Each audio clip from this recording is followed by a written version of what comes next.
What's good, everybody, and welcome to Q Colb, the show where me and Colb go through topics and we talk about them sometimes. Sometimes we talk about the topics we're supposed to talk about. Other times we get derailed. Colb, a lot of stuff going on in the world. Where do you want to start with? I want to start here. Jay-Z's freestyle? No, we don't want to start with Jay-Z's freestyle. And we also don't want to talk about any videos that may have leaked on the internet in the last week. I don't know what you're talking about. I just want to be clear here. I have no idea what he's talking about. I don't want to talk about those either. I don't know why those two are related. I don't want to know why those two are related. I'm innocent. Like, but go ahead. It's mandatory minicamp. We definitely have to talk about that, right? That's it's mandatory now. I could have swore it was mandatory minicamp. Yeah, I'm pretty sure they did media day yesterday. Oh. What do you want to talk about when it comes to mandatory minicamp? You want to bring out the tracker? I don't want to bring out the tracker. Shout out Chops, but I do not want to bring out the tracker. I mean, like, what do people? I don't know what people want us to say about it. To be completely honest, that's a lie about the quarterback situation. That's what they want. Okay, people want to be like, I feel like Shador is going to be amazing. Oh, Deshaun's back. Man, we got two starting. What did you feel when Todd Monken said we got two starting quarterbacks? I felt like a lie. Don't care who tell it. That's some shit that like he gonna get away with because this is his first year and people are gonna give him like some grace. Imagine if Kevin said that last year. Oh, Joe, can he pick it? Oh God! Oh, could you imagine?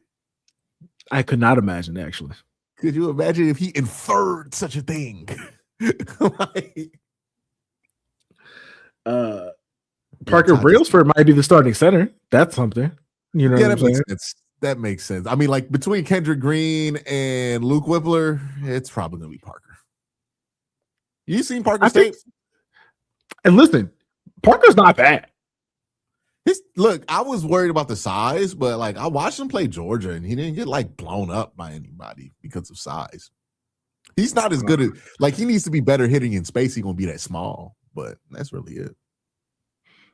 I think like since I watched it, like the little bit I watched of him at Alabama, one thing that stood out to me is I know that he's like smaller, or I don't want to say smaller, shorter than you want an offensive lineman to be. Like a good 10, 15 pounds smaller.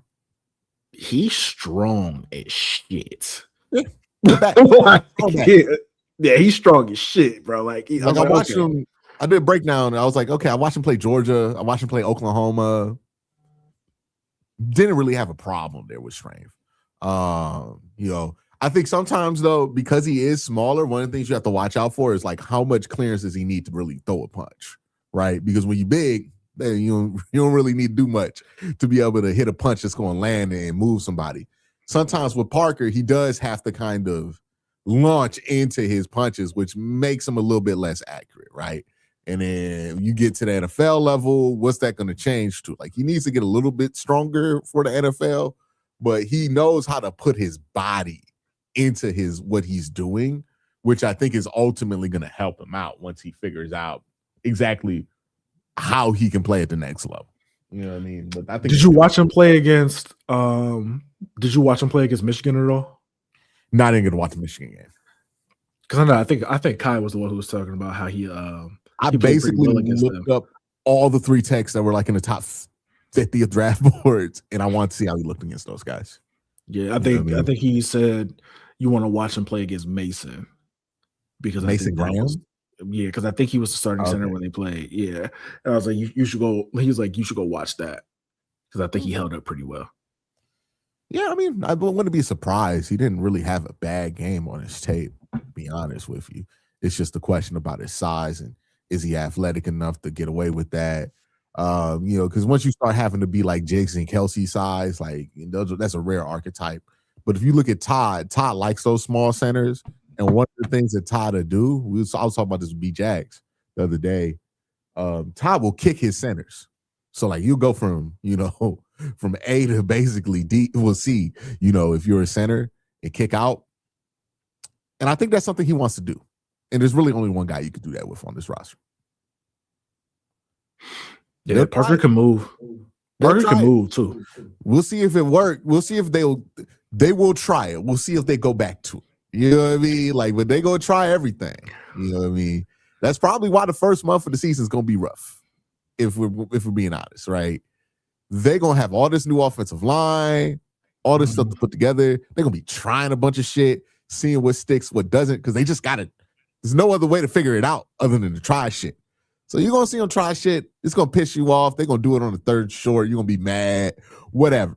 Right? Like the first 4 weeks are gonna be rough. I'm not really gonna be moved by whatever happens the first 4 weeks. If they go 0-4, they go 0-4. What happens after the bye week is gonna be really how I determine like the success of the season. Because I think it's gonna take this team a while. They're coming off a lot.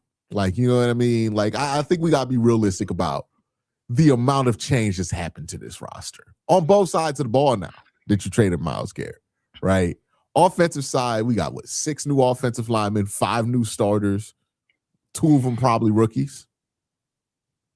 Yeah. And none of these guys have played a down of football with each other. You know what I mean? Like there's no continuity at all. No. So they're gonna have to build that on the fly. It's a new offense. You got the quarterback competition going on between rusty and older and young and inexperienced. We'll see how that goes, between those two. But the expectations shouldn't be high. Like, we're being honest. Here. I mean, I want to put how I feel out here now. I would rather Shedeur Sanders be the starter than Deshaun Watson. I hope that's not controversial. I don't think it should be. I think it's only controversial to people who like really believe in Deshaun Watson. And like, that's not a real demographic of people. Like that's like 10 people who like comment 10 times a day. But realistically, like the Deshaun thing, Shedeur, you probably want it to be Shedeur because at least there's some upside with Shedeur being out there as the starter. But, I don't know. I have low expectations for that room. I know a lot of people are like, well, maybe we could get to average. Here's the thing about average, Colb. We've been watching this team for 30 years. Have they ever had average quarterback play? Like maybe 2 seasons of average quarterback play. I was about to say, yeah, that's like, yes. Eric Anderson, 07, Baker Mayfield, 2020. That's all I got.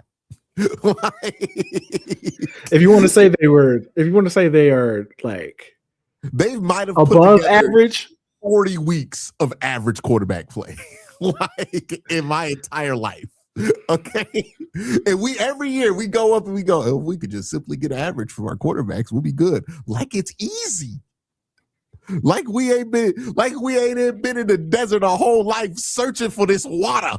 Okay. Like what are we talking about? If we just get to average if we could just be average at quarter every year, Colb, we say this. Like it's just easy to happen. Like, oh yeah, we're simply going to be average at quarterback. It has proven to be a difficult task here. So my expectations are we're probably going to be bad at quarterback. However you want to shake it. Either we're going to be the Deshaun Watson version of bad, where he doesn't turn the ball over a ton, but he doesn't move the ball a ton, or we're going to be the Shedeur version of bad, which honestly is more exciting and more worthwhile from an entertainment standpoint, because you will move the ball and you will make plays. You also will throw interceptions. Oh yeah, 1,000%. Turnovers, bad sacks, drive killers, all that shit's going to happen. But in between, the highlights are going to be fun. And I'd rather have fun highlights than see what this crowd does when it sets in that we don't got Myles Garrett, but we do got Deshaun Watson. like at least Shador provides a sufficient enough distraction. You know what I mean? And if we can get 2027, and then the real distraction is here, we're going to draft the quarterback. Deshaun Watson makes you think, if this sorry motherfucker did his job, we wouldn't be in this spot. Okay? We beat the Rams. But no, this motherfucker didn't do nothing. Okay? Well, yeah. And then defensively, I mean, like, we got to be honest about that situation, man. Don't think we have really appreciated the scope of the impact that Myles had on this defense and that you're losing. I saw somebody be like, yeah, man, Quincy talking about Myles got double teamed at a high rate, but Jared Verse didn't. So we're not going to get that benefit. But I saw Jared Verse get double teamed in highlights, and I'm just like, if you think Jared Verse is going to command the same amount of resources from offensive coordinators as Myles Garrett, we are so fucked. like if that's what it hinges on, we are fucked. Okay, let's be honest. That's not what this is hinging on. Like I'm sure they're going to adjust. Like they're gonna be like, hey, like we'll have to do some other stuff.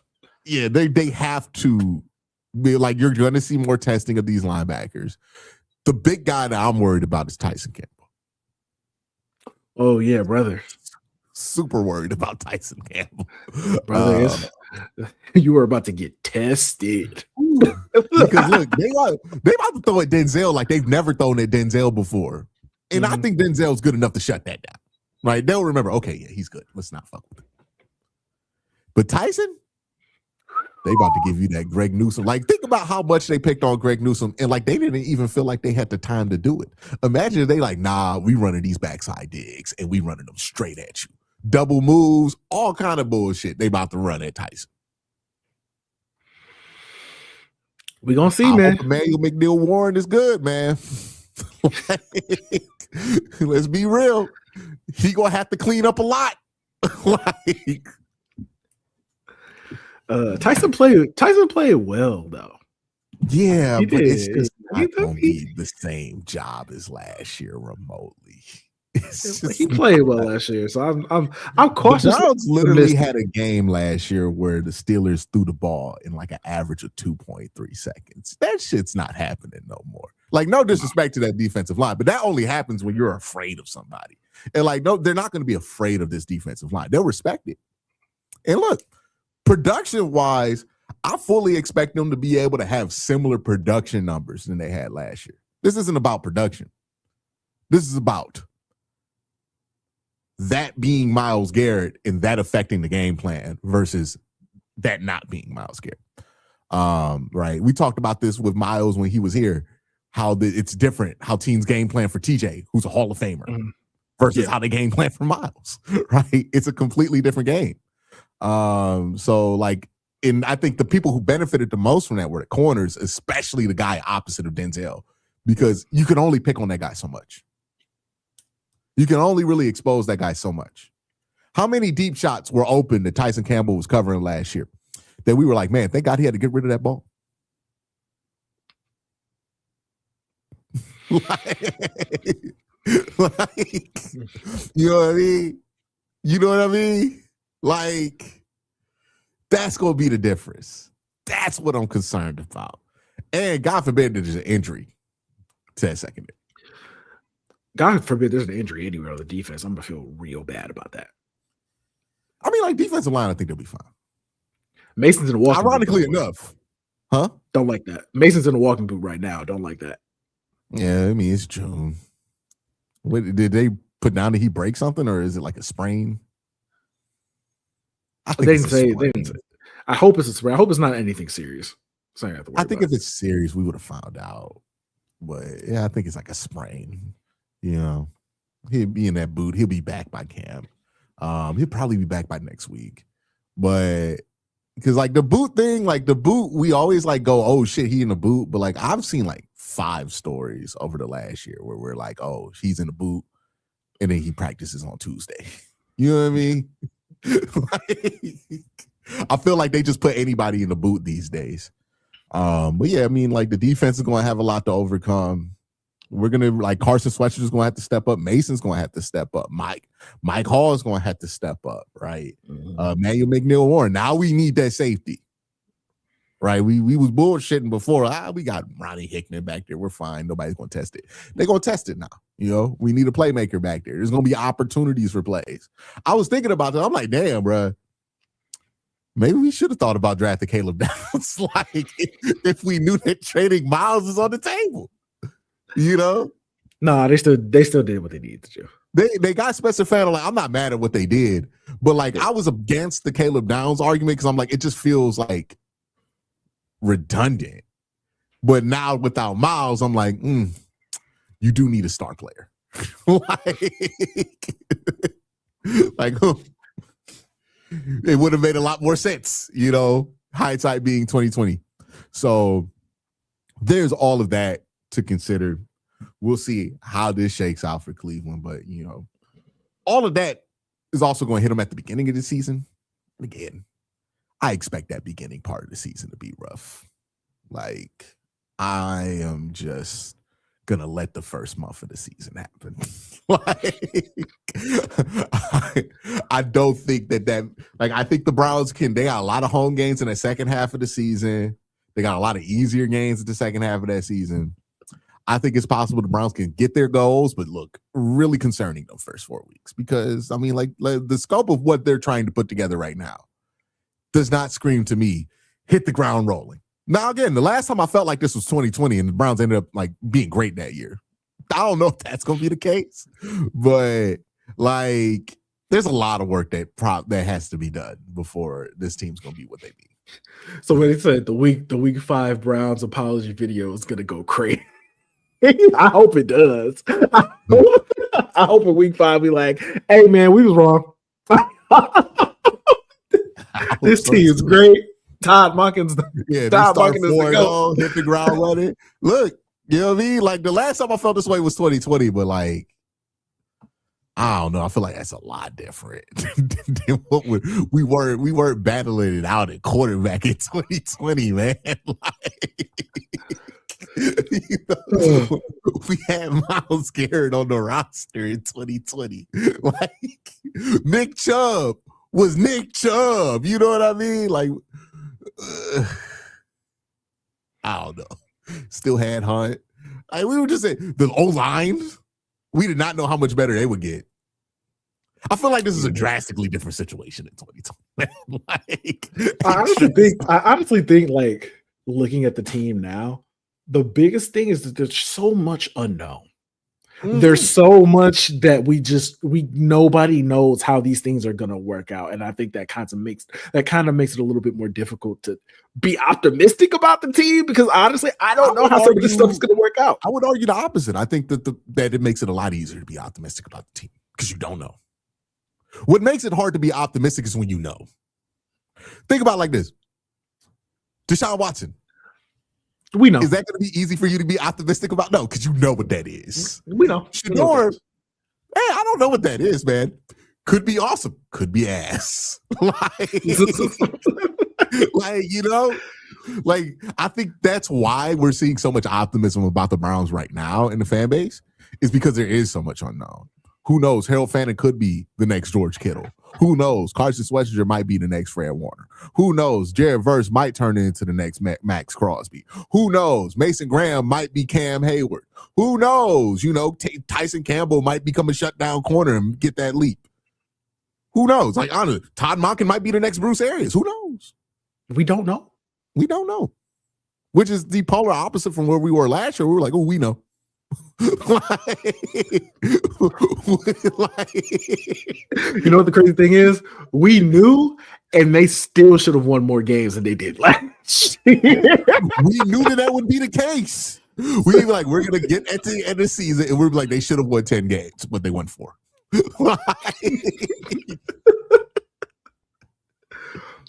I genuinely do not think the Browns gonna adjust for this Myles situation. We don't know. It could be great. You know, this could be Jared Goff, the Jared Goff trade, right? Where both sides benefited.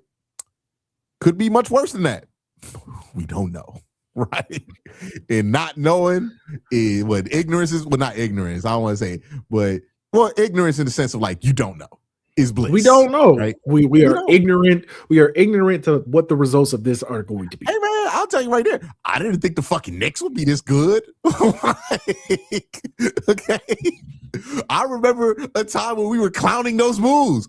Oh, they cashed out for Mikal Bridges. Worked out, man. They going to see Eastern Conference Finals only. Sorry. Now it ain't over. That Cavs series versus Knicks, I'm gonna just shut the fuck up about the Knicks, dog. Like, it's not over. It's not over yet. You know what I'm saying? Hey, look, man, I didn't expect them to do what they did already. Like, that's a fact. I didn't think they was gonna make the finals. They can't say I can't be right about them after that, right? It's like when Skip Bayless trying to act like he was right about Bron when Bron won 4 championships. Like, shut the fuck up, Joe. Skip. Nobody want to hear what you say about Bron no more. You were wrong. To be fair, Skip had a decent run of being right about Bron. He had a run of appearing right about Bron, but like he was right until he wasn't. He slandered Bron about that Orlando series, and LeBron averaged 40 in that series. Like, hey, swept in the finals, and then 20. Hey, no, peak Skip Bayless on TV was after that 2011 finals. Oh my God, he was getting bars off. He was getting bars off. He was allowed to get away with a lot of bullshit. He got away with a lot. He was cooking though. I'm not gonna lie. He was cooking. But yeah, it's like it's just one of them things with the Knicks where I'm like, I'm not about to say anything negative about y'all because you know what? I've been wrong this whole time. Like, remember when the Cavs and Knicks went into that series in 2023 and it was like, okay, I think the Cavs are much better than the Knicks. and we were just wrong about like Jalen Brunson being much better than Donovan Mitchell in the playoffs at this point of like their careers. That has to be like I don't think people understand the upset that is. like everything that Jalen Brunson is what people thought Donovan Mitchell was going to be. Yeah. Like we're sure that Donovan Mitchell was going to be. And like, I don't even know if Donovan Mitchell is that bad in the clutch. I just think we just watched Jalen Brunson do everything that we've wished he could do. And now it's like, why can't you do that? Like, it's not realistic to expect Jalen Brunson to do any of these things that Jalen Brunson be doing.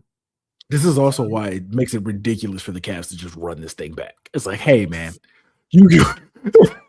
how many times we gonna run this team out there before we realize y'all can't do it. This group of guys is not capable of getting you to the finals, let alone winning a championship. Like they're not gonna get to the finals.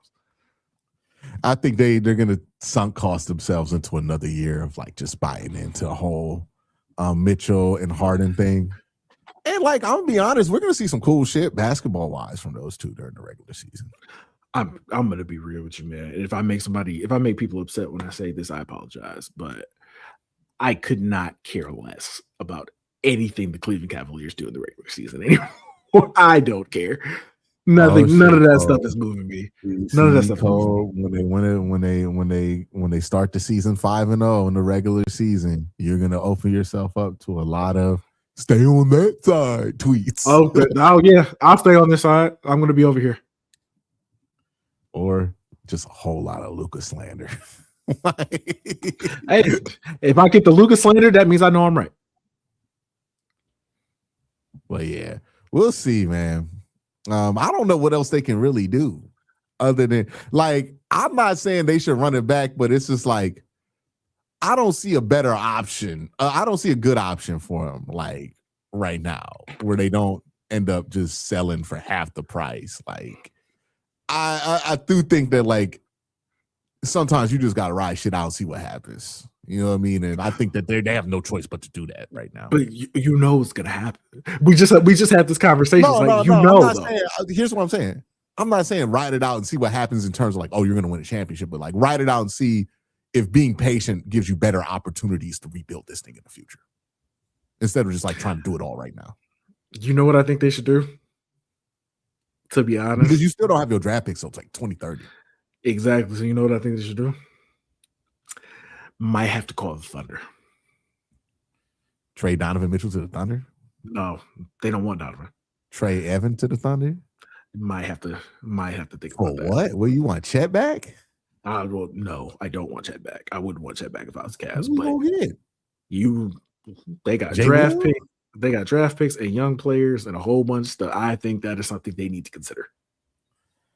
Nah, And I don't want them to trade Evan, but honestly, like you in a spot where you gotta think about it. Evan would fuck you for longer. Like because you're not gonna have any picks. The picks that you're gonna get from Oklahoma City, like they're not gonna give you anything amazing.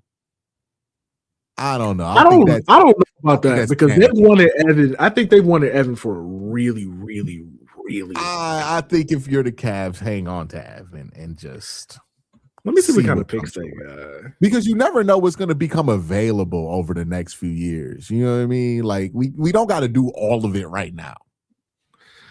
I'm trying to see what picks they got. So the Thunder hold 13 first round picks through the next 7 years. So let's see what we got.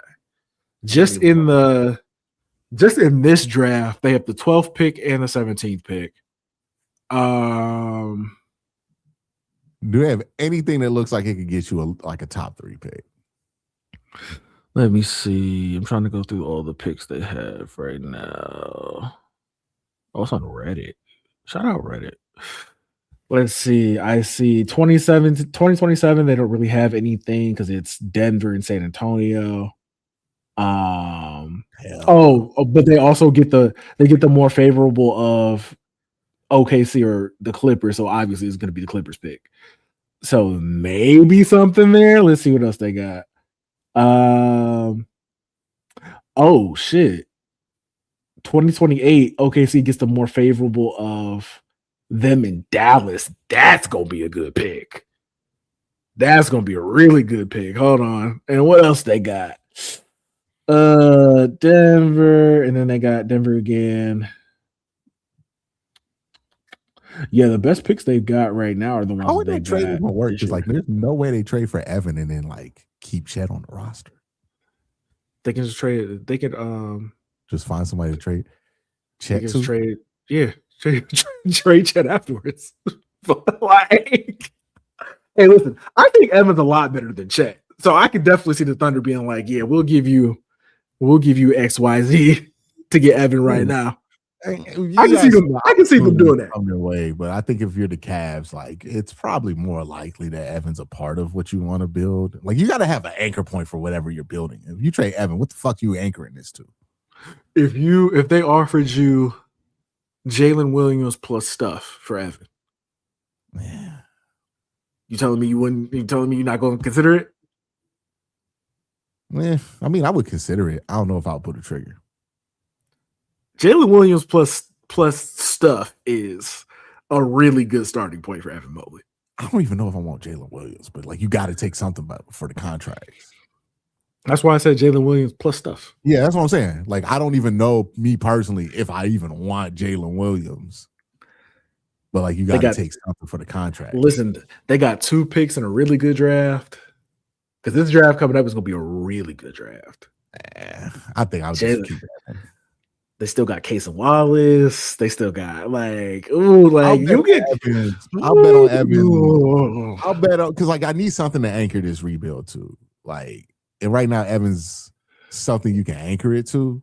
Because like if you just, I've seen the Cavs and like teams do this too many times where they just empty the deck and they try to rebuild around nothing, and you just end up building a bunch of bullshit. That's kind of how we ended up with the roster we have today, where we emptied out after LeBron left and we built around nothing. And so we just ended up taking pieces. Like your roster construction has no focus at that point. And like, I think if we're trying to build a team that's issue is roster construction, we got to have a focus for what the roster construction is going to be based off of. And like trading Evan just means that we're just going to be doing the same bullshit again. We're going to end up with a random collection of decent players that don't really work together because we had no vision. You know what I mean? Like, I think the vision matters more than the picks. Hey, okay, so I want to ask you, in chat, I'll ask y'all too. Better basketball player, Jalen Williams when he's healthy or Evan? I think that's beside the point for me, but it's probably. But people are going to say Jay Will because he scores, but I think it's even. You think it's even? Yeah. Will you factor in defense? Jay Will's a really good defender. He's a really good defender, but Evan is like one of the Evan's 5 best. Evan's Evan's one of the 5 best defensive. You know who I think would surprise you? Who might be willing to give you a ton of shit for Evan Mobley? The Spurs, because I watched them with Wemby out there, and I'm like, boy, do they need a power forward? Like, especially against the Knicks, and like this whole series, I've been like, they need a 4 that they could play that can run, shoot, and defend, so Wemby don't have to like rotate all over the fucking court when the Knicks decide to go around the horn, right? Because that's what's been happening. They've been getting making Wemby in the blender. Like, you don't have to worry about Cat and Wemby if you got Evan Mobley. He already showed you he can work in the 2 big lineup, and like he can pass.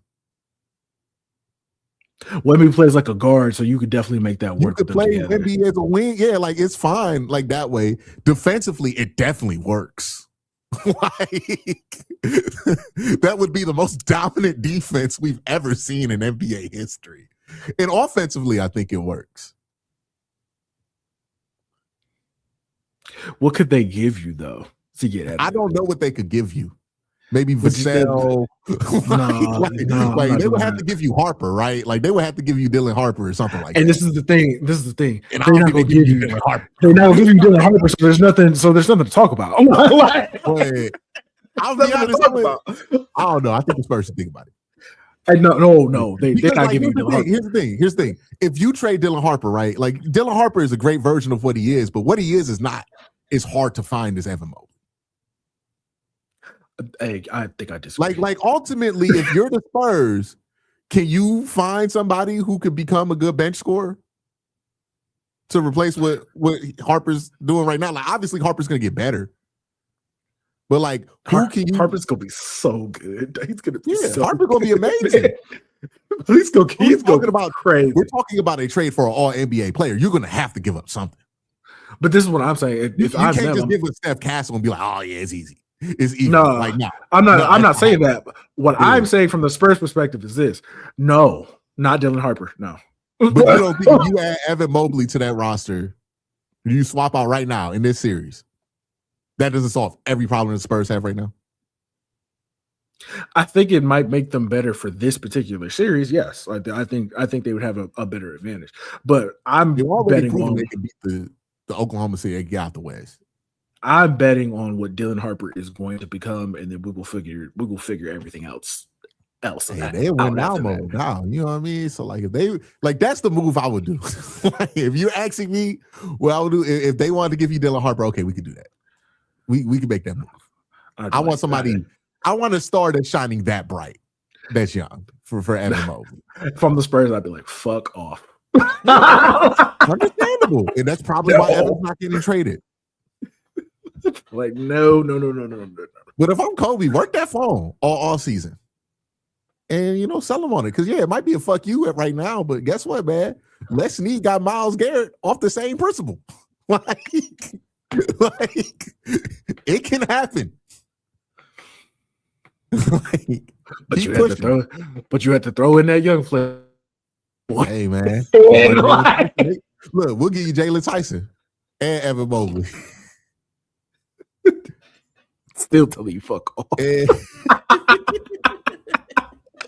You better go call. You better go call the Thunder. Call the Thunder if you want to get rid of that bad. Young players that will be worth it for the Cavs that are younger than Evan Mobley that you would actually trade for. Like that's the kind of shit that they have to look into. Like they can't go into a rebuild without an anchor point and then think that they're going to not have roster construction problems. I think if you got Jalen Williams, he could be. How old is Jalen? How old is Jalen Williams? He's like 20. I don't know. NBA is weird. He might be like 23. Let me see how old he is. Man. He's 25. I'm not building my fucking franchise around Jalen Williams, man. I'm sorry. He's injured all the time. Like it's his first year really being injured. Second year. He was injured during the finals last year. He had a 40-piece in the finals. Well, he was injured during the run last year.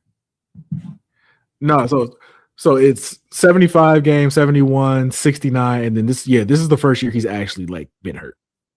He's 69 and then 71 the year before, and then he was hurt during the playoffs, wasn't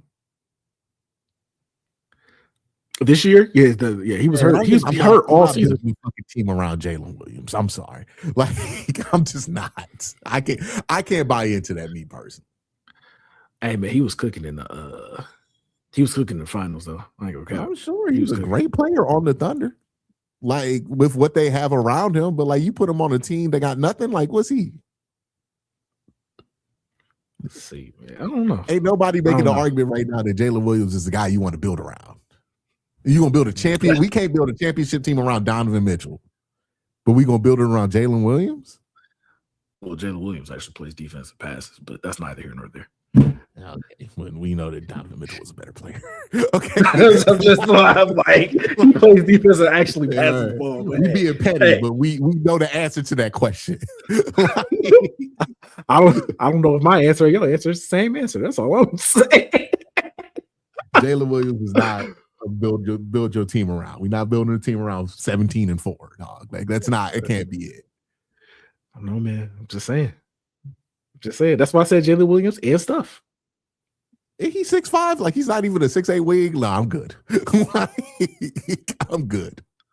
I'm good.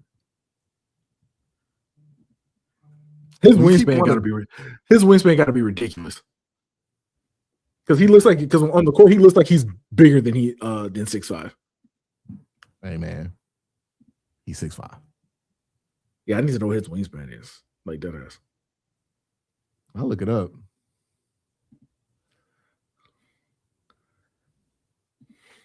Well, yeah. You think the Spurs gonna come back? Yeah, 7-2. 7-2. Yeah, I was about to say he definitely looks bigger than 6'5" when you watch him play. But I think the Spurs could come back. If we're being real though, they're one Wemby turnover away from being 2-1 right now. I think they've been the better team for like the majority of the last two games. I don't know if they've been a better team. I think they've been better. I think they've to me when I watch it, the Knicks feel like the better team. The Knicks feel like less needs to go right for them to win. Right? Like with the Spurs, I don't know. There's so much inexperience they have to fight through. Right? Like what happened at the end of that game? Like the Wemby turnover, whoever you blame it on is like, that's the kind of shit that happens to a young team, right? Wemby, 1,000%. You think Wemby should have just brought it up? Yeah. Like, what are you doing? I don't blame the big for looking for an outlet there. Like, I think I blame him for doing that in that moment, 1,000%. Yeah, but I mean, that's how you learn, right? Yeah, this is how you learn. Unfortunately, so like, there's so much fucking learning they have to do, and the one thing the Knicks don't got to do is learn. Right, like they've been in this spot before. They've been in high pressure situations with each other. A lot of these guys came from that Villanova team, so it's like they've won a championship before, at least in college. So they're used to that. I don't know. It feels easier. Like the game of basketball just feels easier for the Knicks in this series. When I watch the series, I think the Spurs are definitely the more talented team of the two. Yeah. They're definitely the more talented team of the two, but I just think that the Knicks are just better at playing with each other. They do so much. All of our best players are under the age of 23 stuff. like they just do. Like it's just like these little. It's like especially in high pressure situations, they just do these like. It's not just that. It's also like you're seeing the gap between the experience of somebody like Mike Brown and somebody like Mitch. What's his last name? Johnson? I think it's Johnson, yeah. Yeah, Mitch Johnson, right? Like the whole team is inexperienced. You know? The talent, yeah, like Wemby is the most talented player on the floor, but sometimes Brunson still ends up being the best player on the floor. You know what I mean? Like, I think the Knicks understand when to turn it on, when to turn it off. That kind of flow of the game shit that matters when it comes to winning. They understand that better than the Spurs, because like the Spurs sometimes will just get comfortable or they take their foot off the gas a little bit. The shot selection from the Spurs. You could see the runs coming too, because you could tell exactly when the Spurs are going, like they do that young team shit. Like it's very predictable. I think it was like 7 minutes left. They had bumped Brunson, and I was like, watch the fucking run start now. You know what killed me? You know what killed me watching that game? I thought they were going to lose when Keldon Johnson pushed Mitchell Robinson when Wemby hit that three. Yeah. And then they challenged it, and then they took the three off the board, and then the Knicks got the ball. I was like, see, that's how you lose. That right there, I was like, that plays like that right there. That's how you lose. Here's what I'll say about the Spurs, though. They have shown the resiliency necessary to be able to win a series like this. I think, because as much as they fucked up, they haven't got caught up in it, right? No. Like we've watched a Cavs team that is not young get caught up in their fuck-ups, right? Just too caught up in it. Where it's like, they made this mess up. They spend the whole game trying to over-adjust for that mess up, and they're fucked up for the rest of the series, right? With the Spurs, it's like they like when they had that run go up in them in the fourth quarter, and they came back and got the lead by 8. I was like, oh, they're good. They figured, like, the pressure of the moment doesn't bother them anymore, like I thought it bothered them in the first 2 games. I don't even think the pressure of the moment it's what's bothering them. It's more so just like making sure you don't, because this is the thing with young teams, right? Young teams are used to like playing through their mistakes and like understanding they're going to make mistakes in games, and they got to play through them, and they got to keep going. And I feel like that's part of where the resiliency is coming from with them. But when you get into championship level series and you're playing in the finals, those mistakes that young teams make are so magnified. Yeah. And especially, and I think what happened to them in game 2 is, I was in the chat, I was just talking about the game, and I was like, hey man, I think they found something with guarding Brunson in the fourth quarter of game 2. I think they figured out their best way to like slow them down and win the series. Be too late. And they came all the way back, and they had an opportunity to win that game. And then obviously Wemby has that turnover at the end, and then like the Knicks took advantage. They ended up winning. Even then, he should have made that shot at the end. I mean, like, the better shot, sure. You want him to roll to the rim. I'm pretty sure the Knicks were doing everything possible to make sure you couldn't do that, because that's the most obvious thing in the world that you would think they would go to. Like, with, open elbow jumper, like, you 7'4", you got the space. I make that shot. I hated that shot. I really did. I hated it. Yeah, like if you're gonna take that, you got to make it. I'm sorry. Yeah, you gotta keep that, because that's what they called it. Was a pick and pop. They were trying to get Wemby some space on the jumper, because I think their thinking was this: they're gonna crash that rim. They're gonna assume we're gonna try to alley-oop this bitch to Wemby and try to win the game that way. So we're gonna just try to take the space that they're gonna give us and just make an open jumper at the elbow to win it, right? And like, if it would have worked, like, if the jumper hits, you're a genius. But when the jumper does it, people gonna ask why you didn't do the obvious thing, right? That's the problem with zagging when everybody's zigging. So yeah, that was rough. It's tough. But even going back then, there were so many missed. Like, was it Castle that was missing all them fucking threes in the last game? Yes. like not game 3, but game 2. No, it was game 3 too. No, Castle was hooping. Somebody was missing. Was it Vassell? Let me look it up. Might have been Dylan Harper. I'm like, boy, they're leaving this guy wide open, but then like on the other end, the Spurs are leaving Josh Hart open, and he's smacking threes. Dylan Harper missed a whole bunch of threes last game. Yeah, but it's Dylan Harper, so I'm gonna let it. I still want him to take those. I still want him to take those shots. I don't care, but like, yeah, it wasn't Harper though, for sure. It was. Yeah, it was Harper. It was Harper. He was 1 for 8 last game. I know he was bad from 3 too, but I'm like, there were other players. It wasn't his threes I was looking at where I'm like, oh, he's wide open for every single one of these. He's missed a lot of them. Maybe it was Castle, but maybe because like it wasn't a light skinned brother. I was looking at somebody not light skinned shooting threes. But yeah, he was 1 of 8 for sure. So yeah, he was bad. He was bad. Yeah. He's 2 for 15 from 3 in the series. I don't know if now it's the time for you to be trying to shoot your way out of it, bro. I don't know if you should be trying to shoot your way out of it. Every possession. 0-5 from 3. De'Aaron Fox has been horrible the last 2 series. Hey, but he made that one shot. He made the shot when they needed him to make a shot, though. When they needed him to make a shot, he made one. I give him that. Yeah, and I know I was talking to my friend. He's a Knicks fan. He's like, look, we didn't even have he was like basically saying like he thinks the Knicks are fine. But I don't know, man. You got 28 from OG.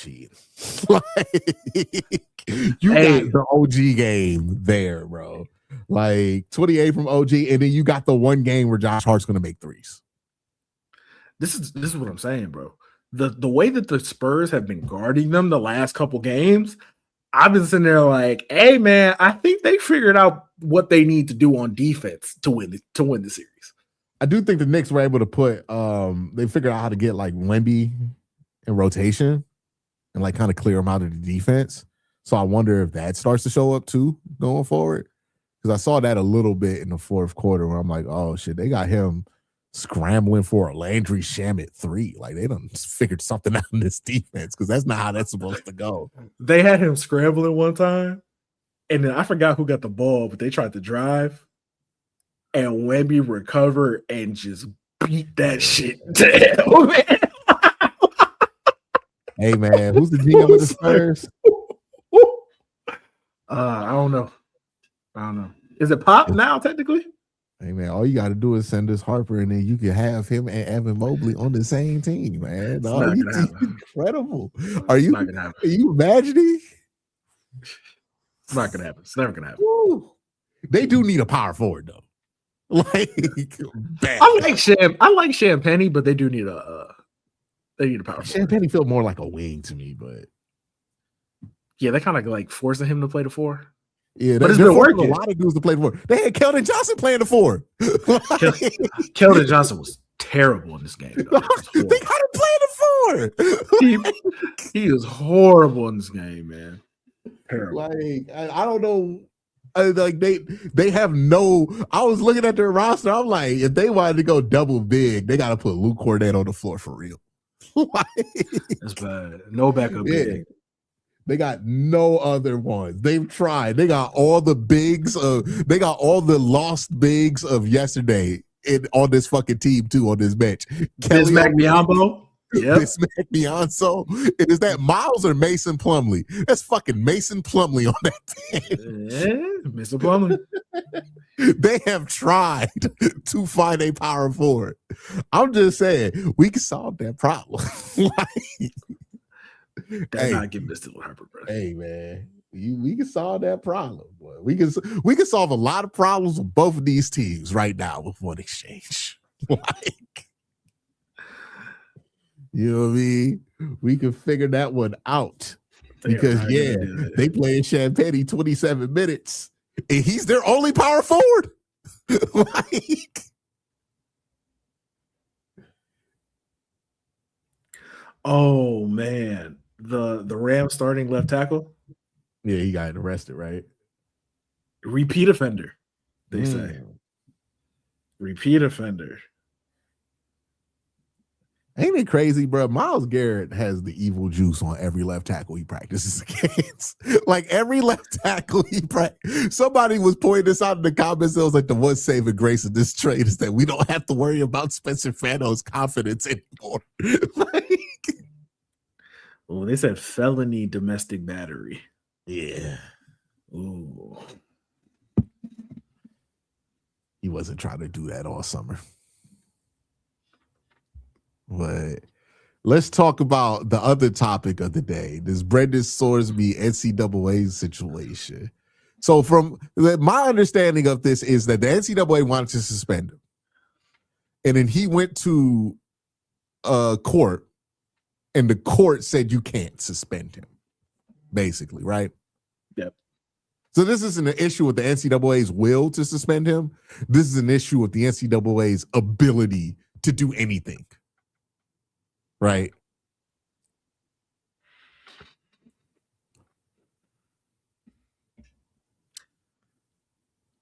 where are we gonna draw these lines?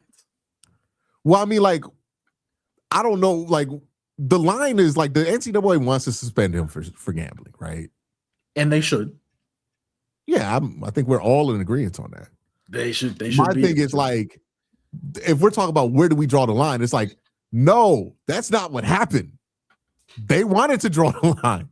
The courts have decided that the NCAA is not a governing body that is capable of drawing any lines. And here's my thing. We have known this for 10 years. This has been a known fact since the first ruling that got the ball rolling on NIL, which was like, what, almost 10 years ago? The O'Bannon case, basically, right? Mm-hmm. Like, this is old news. The powers that be in college football have sat there and just basically hoped nothing would happen that would make that a problem. But they ruled 10 years ago that the NCAA is an illegitimate organization. It cannot enforce the rules that it wants to enforce because they have no legal right to enforce these rules, partly because they don't pay these motherfuckers. Like, a lot of this gets solved if you start paying the players. You know, a lot of your ability to enforce things becomes a lot more crystal clear when you are the employer of a player. But the issue that the NCAA has, they don't employ anybody. This is supposed to be a volunteer organization, right? The NCAA is supposed to be voluntary, but it's not. It's a business. They need something that is treating it more like a business. They need to I think the schools need to get together, consolidate some power, create a new league, define that league, and then throw some bread out so that these guys are employees so that they can actually enforce suspending them. Like, if anything, this is a liability problem for them. Because as long as this model exists, this is going to keep happening. And I think what people are arguing for is something to be done about that part, but not wanting to address the main reason why it can happen, which is that the NCAA still doesn't pay these people. So until you pay these people, you can't enforce anything. I just think it's insane that somebody could bet on their own team, get caught, and a judge is just like, nah, we good. Like, let him play. Let him play. Y'all can't do nothing about it. An injunction is basically until we get to a ruling, you can play. Right? It's not just, I don't think he got deemed not guilty. I think they just made, hey, it's like bail. Like, you could be out. They can't stop you until they prove that you're guilty at this. How long is it going to take them to get to a ruling, though? It's going to be effectively for a year, right? Like, that's... Yeah, so like, he can play. He's good. You know what I mean? Insane that he's able to play. Hey, this is college football's fault. This is like, they knew that this could happen for years. They, like, everything that people bitch about with college football and NIL, I'm like, you could have solved this fucking problem by just saying, all right, we'll give them some of the budget. You don't even got to pay them a bunch of money, Colb. You just got to pay them some money. That's the thing that blows my mind about this. I'm not talking about the university paying these players millions of dollars. Just give them 30 grand. like make them employees so you don't have to do that. And then you can have NIL fill in the rest of the gaps, right? For the big money stuff, you know? But the refusal to pay these players in any way, shape, or form, the refusal to get ahead of this has put them in a position to where their governing body, for lack of better word, is cut. They can't do shit. They can't enforce anything. And if anybody has enough money to get a real lawyer together, they can get everything annulled because it's a Mickey Mouse organization. Like, insane. And they only had power when they were lording that power over people who had no ability to do anything about it. So Yeah, I think something does need to be done, and I think that's the abolishment of the NCAA. like it's a useless organization. It was always an exploitative one, and it deserves to die because their stubbornness has put them in this situation. Because how can you not enforce a gambling rule on a sport with lines, except for you have no authority to do it because of how you structured this league? It's your own fault. You played yourself. Okay, you played yourself. It is their own fault, but it's just like, Jesus Christ, man. Hey, it should have. They had ample time to do something about it. They had ample time to do something about it, man. What do we? We can't, like, you can't draw the line anywhere now. Like, what's to stop another player from just like betting on the team? It's like, hey, Brendan's doing it. Money's supposed to stop him. Because keep this in mind, Brandon's allowed to get away with this because Texas Tech put the full money behind him. They got real lawyers. They're willing to sit this one out. That's why he's able to get away with it. If regular dude at Rutgers does this, he's fucked. You know what I mean? Like, Arch Manning can get away with this. But like, unless you're going to have the whole backing of an institution behind you, and that a particular institution that's rich, because not every institution has that kind of money. Like, you can't be the best player at Wisconsin and get away with this shit. Like, you know what I mean? But the NCAA has allowed this because they have no ability to enforce rules. They insist on being the government body and not making any changes to how they operate. They insist to not ignoring the rulings that have come down that have told them, hey, if you don't change, you're going to have no authority. They have put themselves in this position. So they should be embarrassed. I mean, this is the ultimate emperor has no clothes moment for an organization. Because if this happened in the NFL, it wouldn't go through. There would be no injunction. You know? You'd be like, did you break the rule? Yeah. But they don't even have the rule. Like, can we pull up the NCAA's gambling guidelines? They're a fucking joke of an organization. They were waiting for something like this to happen. Like, and this is like, we want to ask the question, where's the line? This is what happens when you have somebody illegitimate trying to draw that line. Insane, man. Yeah. And look, this ain't the only thing that the NCAA has sold for them that they're going to reap pretty soon. like they're trying to have Congress bail them out and like have Trump fix college sports. And then basically, here's the thing that's so crazy. They're just trying to go back to the old thing, but you can't put that toothpaste back in the bottle. No, it's too late. It's way too late. It's going to happen now. And what did we say when NIL got formed? Boy, the NCAA should get ahead of this. But what the NCAA wanted to do, they wanted to maintain that teams can't play their players more than they wanted to actually be a governing body.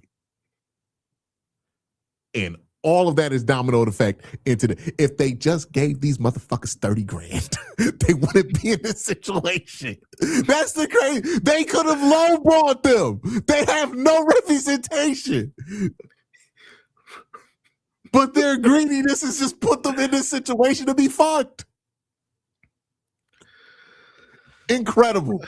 It's incredible. The least foresight I've ever seen a sports organization have is the NCAA. Because like every other league is slick about shit like that. Let the courts talk about what the NFL can and cannot do. The NFL will get the worst possible version of what they allowed to do solidified in 2 minutes. Okay? That's what we do. We gonna get ahead of this. The NCAA is like, nah. We just gonna act like it didn't happen. What's the worst that can happen? Well, it's about to happen, dog. Like, We got players jumping ship every year. The NIL contracts don't mean shit. Guys can just fucking leave them and break them whenever they want. Chaos. The courts rule college football now, not the fucking NCAA. Who decided if Trinidad Chambliss can play? A federal district court. It's crazy that Mickey Mouse. It's crazy that that's all you gotta do is just go to court. Yeah. Excuse me? I know you can't do this. I know you don't have the power to do this. You know what? I'm gonna take your ass to court and we go figure it out. And now they got bread to do it.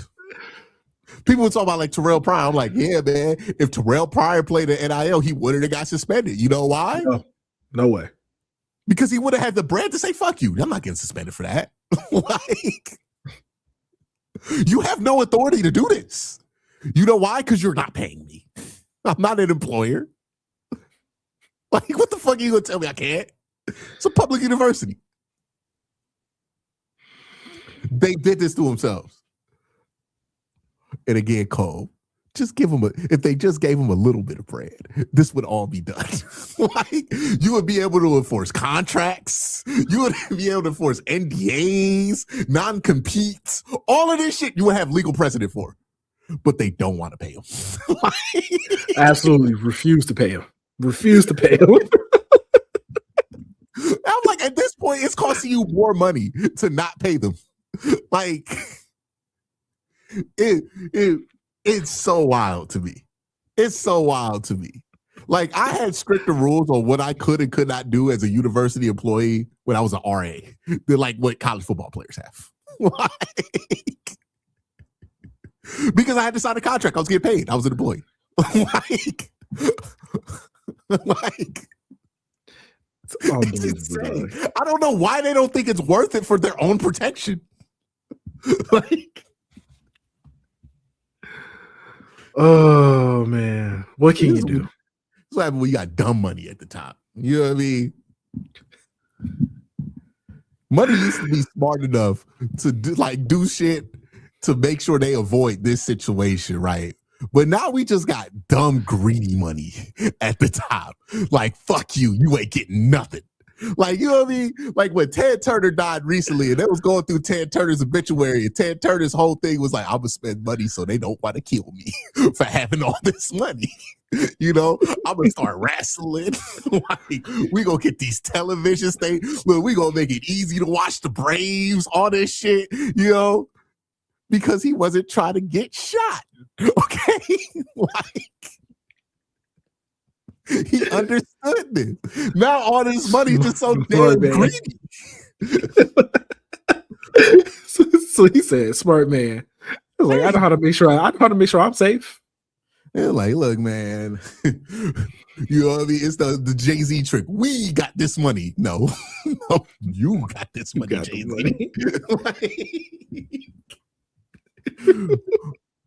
Like, man. I think I was talking about this with Jake Burns at the East West Shrine game. I was like, see, the thing is, when you see shit that Jerry Jones built, you are reminded of a different era of billionaire. And that is the billionaire that was at least going to give you some cool shit. Okay? Like,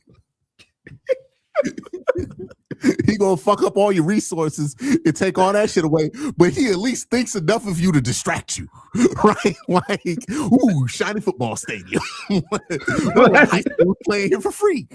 Like, you know what I mean? We've lost all kind of grip on that reality. I was talking about this with the Jimmy Hassel thing. I'm like, if Jimmy Hassel was smart, he should just be like, hey, look, I'm moving that stadium, but on the lakefront, we're going to put some cool shit on the lakefront. We're going to put movie nights there and then make it free. Make it so that it's like a community spot so people could be like, okay, Jimmy Hassel's not a complete dick. Hey, Dan Gilbert understands this, right? Because say what you want about Dan. Danny used that money to do some cool shit every once in a while. You'd be like, all right, Dan, I guess I don't hate you for forcing LeBron James out. Like, what do? All you did was buy some tickets to the Pistons game and send them on a 2-hour bus ride to Detroit. And everybody on Cleveland Cavalier Twitter was like, what a guy. The bare minimum effort, man. Like, that's the wild thing about rich people now. It's like, they can't even do the bare minimum. They refuse to do the bare minimum. They are offended at the idea of doing it. And like, that whole concept exists to protect you. Like, it's wild. It's insane, dog. It's wild. It's insane that they just don't want to just do like these little simple things. How can people who accumulate so much money be so stupid? Like, listen, when we say that the accumulation of wealth isn't always indicative of intelligence. we got some dumb motherfuckers at the top now, dog. People think you're crazy when you say that. I'm just like, hey man. There are other rich people who see how these rich people kick it and be like, they gonna ruin it for everybody.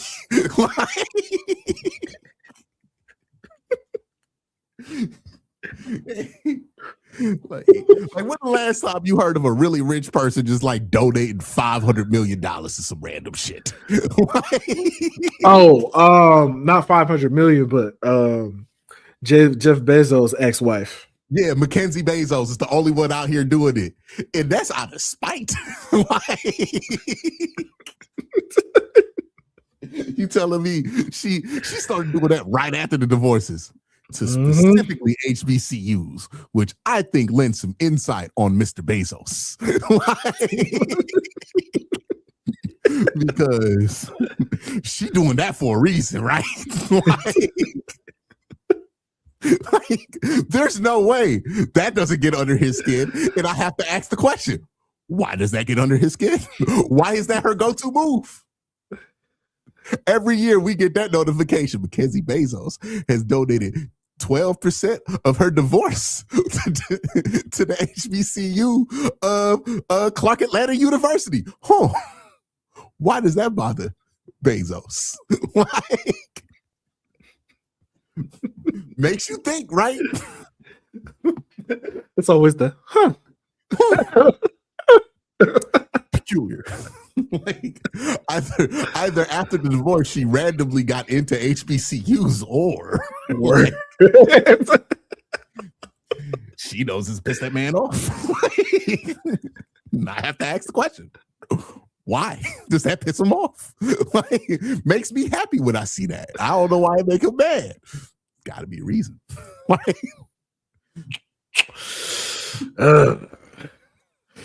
yeah. The NCAA has concentrated some of the dumbest rich people of all time because, like, how can they just be in this situation? How can they be in this? How can a place that has nothing but academic institutions in it be this stupid?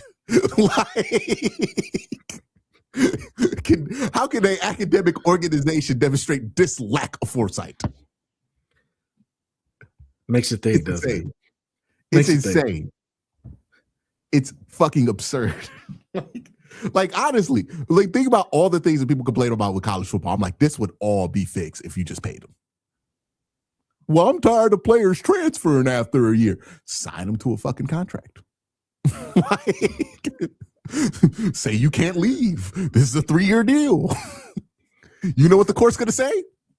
Got a 3-year deal, buddy. Like, we can't enforce our rules. Sign them to a contract.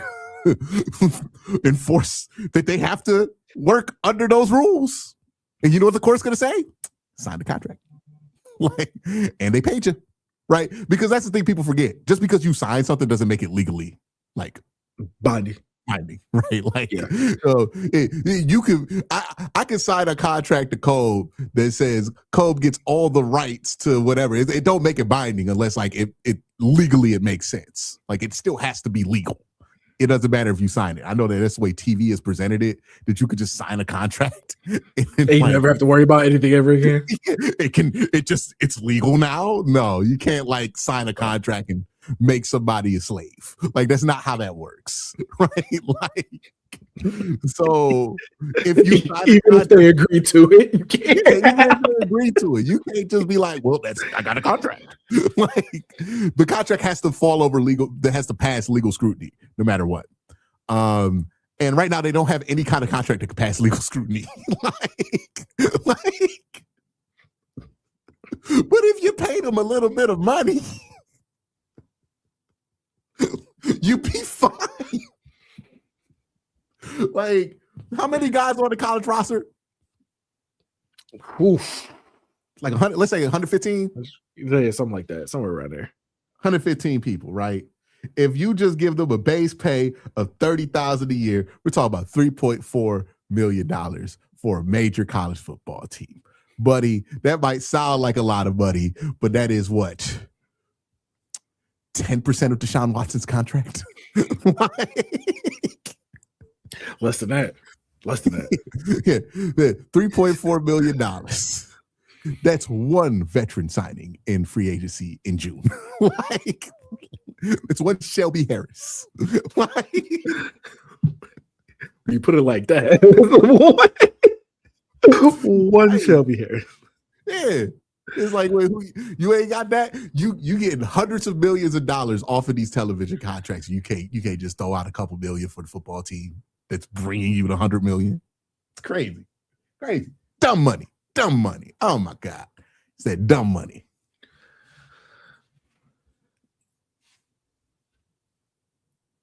That's fun fact about Mackenzie Bezos. Toni Morrison was her mentor while studying at Princeton. Tony helped her land her first writing job. This has been said to be a large influence on her donations to HBCUs in particular. I wonder when she got into Toni Morrison. Man, that is I wonder what kind of conversations her and Jeff were having. You know what I mean? Like, not good ones. I don't think they were good ones. I don't think they were good conversations at all. There are a few relationships that I would love to be a fly on the wall of, right? The biggest one for me, I want to know what it was like to be in the locker room that one year David Blatt was the head coach of Kyrie Irving.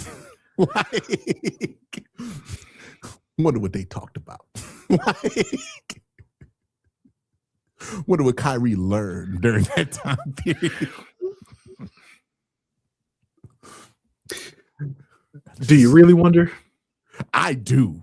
I don't know if I want to know publicly what they did, but I sure, for my own curiosity, would love to know what happened during that time period, knowing what we know now. You think it might have inspired Kyrie a little bit? I mean, like, you got to factor that in, man. Like, Kyrie was always kind of wacky, right? You know, he did the flat earth thing his second year in the NBA, right? Mm-hmm. You know what I mean? He was always a contrarian of sorts.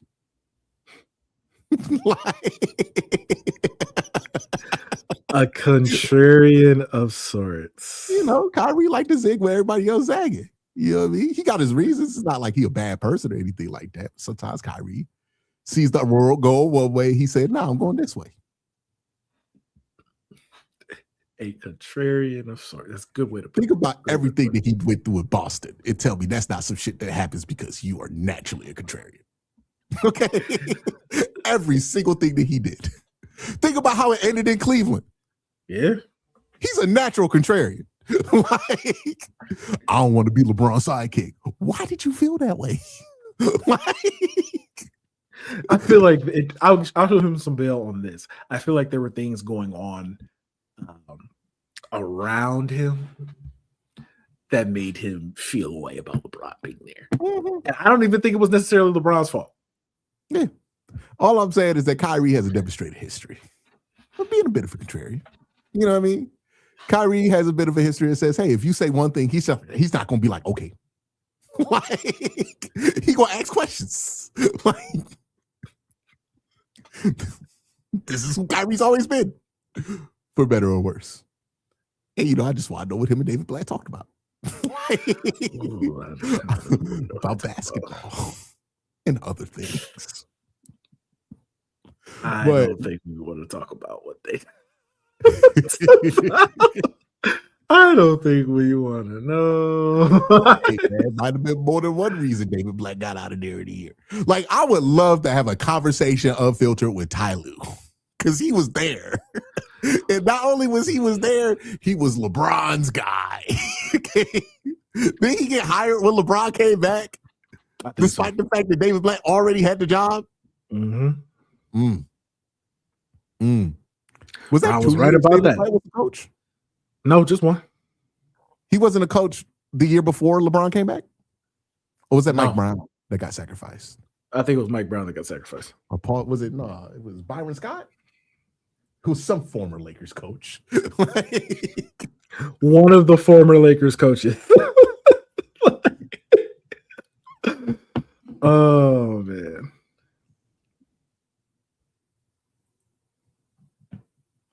Yeah, it was Mike Brown.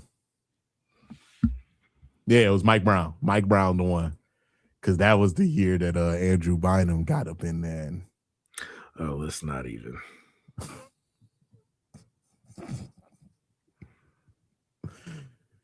Hey, man, I don't blame Mike Brown if he hates Cleveland. Like, I'll be honest. He has a reason. Like, honestly, he kind of deserved to win this finals. He's been through a lot. Because wasn't he the punching bag for the end of Kobe?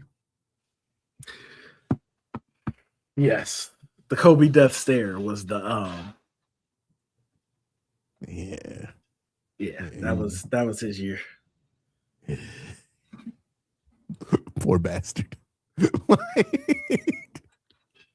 Hey, Mike Brown had a rough go of it, bro. He deserves whatever happens in this. Like, whatever happens, like, he deserves it. Nobody has dealt with more bullshit than Mike Brown in an NBA career. It still found a way to keep moving on up. Like, he earned it too. Hey, man, Mike Brown is legitimately like an inspiration if you really think about it. Yeah. Because how many times did we think his career was over? Hey, when he went to the Kings, I was like, oh my God, not the Kings, Mike, not the Kings. And it led him to the playoffs. Because he ended up being the scapegoat for LeBron in 2010. And while LeBron left, so the Cavs fired him over that. He goes to the Lakers 2011, 2012. Ends up being the scapegoat for that. The end of that run. Did they replace him with Mike D'Antoni?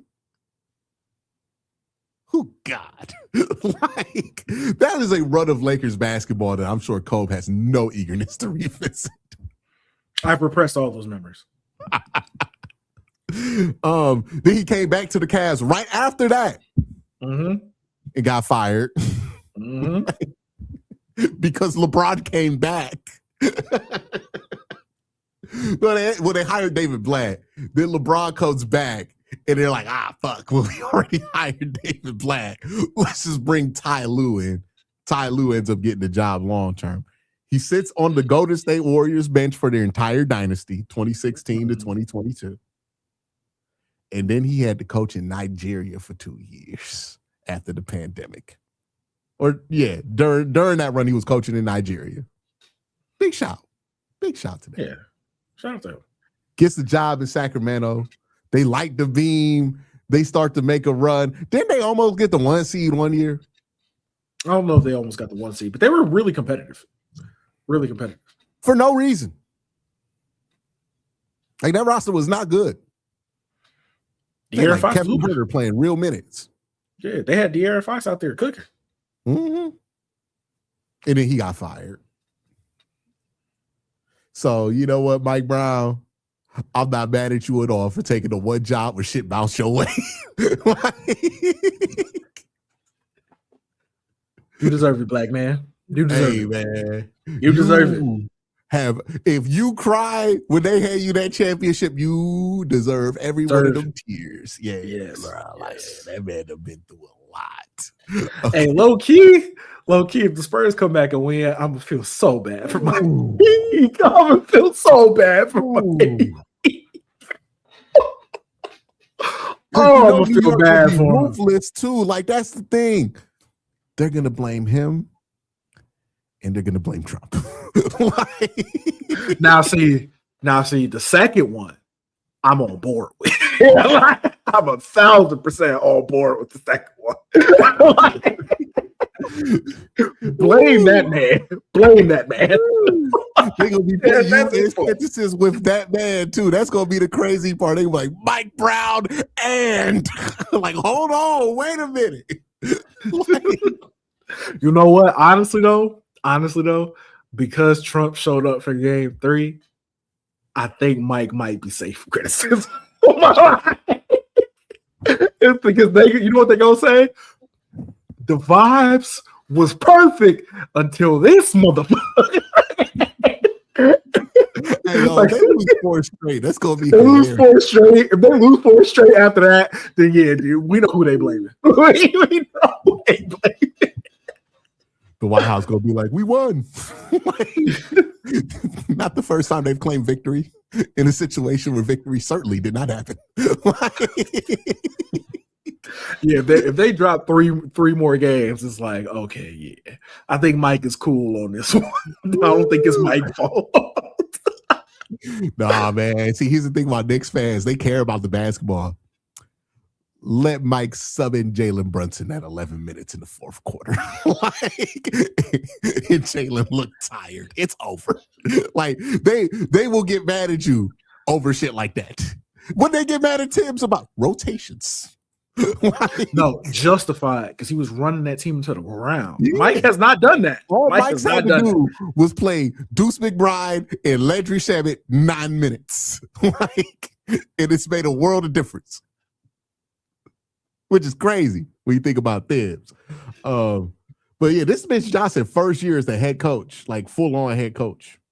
He was interim in 24-25. This is his first year as like the full guy. 60 wins. I'm telling you, man, Mike Brown be looking over at his young ass and be like, you don't know nothing. Okay?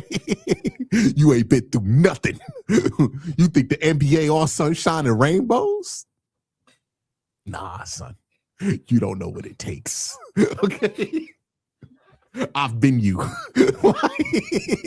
It'd be crazy if Mitch ended up winning. It would be crazy if the Spurs ended up winning because there's so many firsts. There's so many firsts happening with this group of guys. And then if they win a title like this, it's like, man, it can only go down from here. Head coach. It can only go down from here.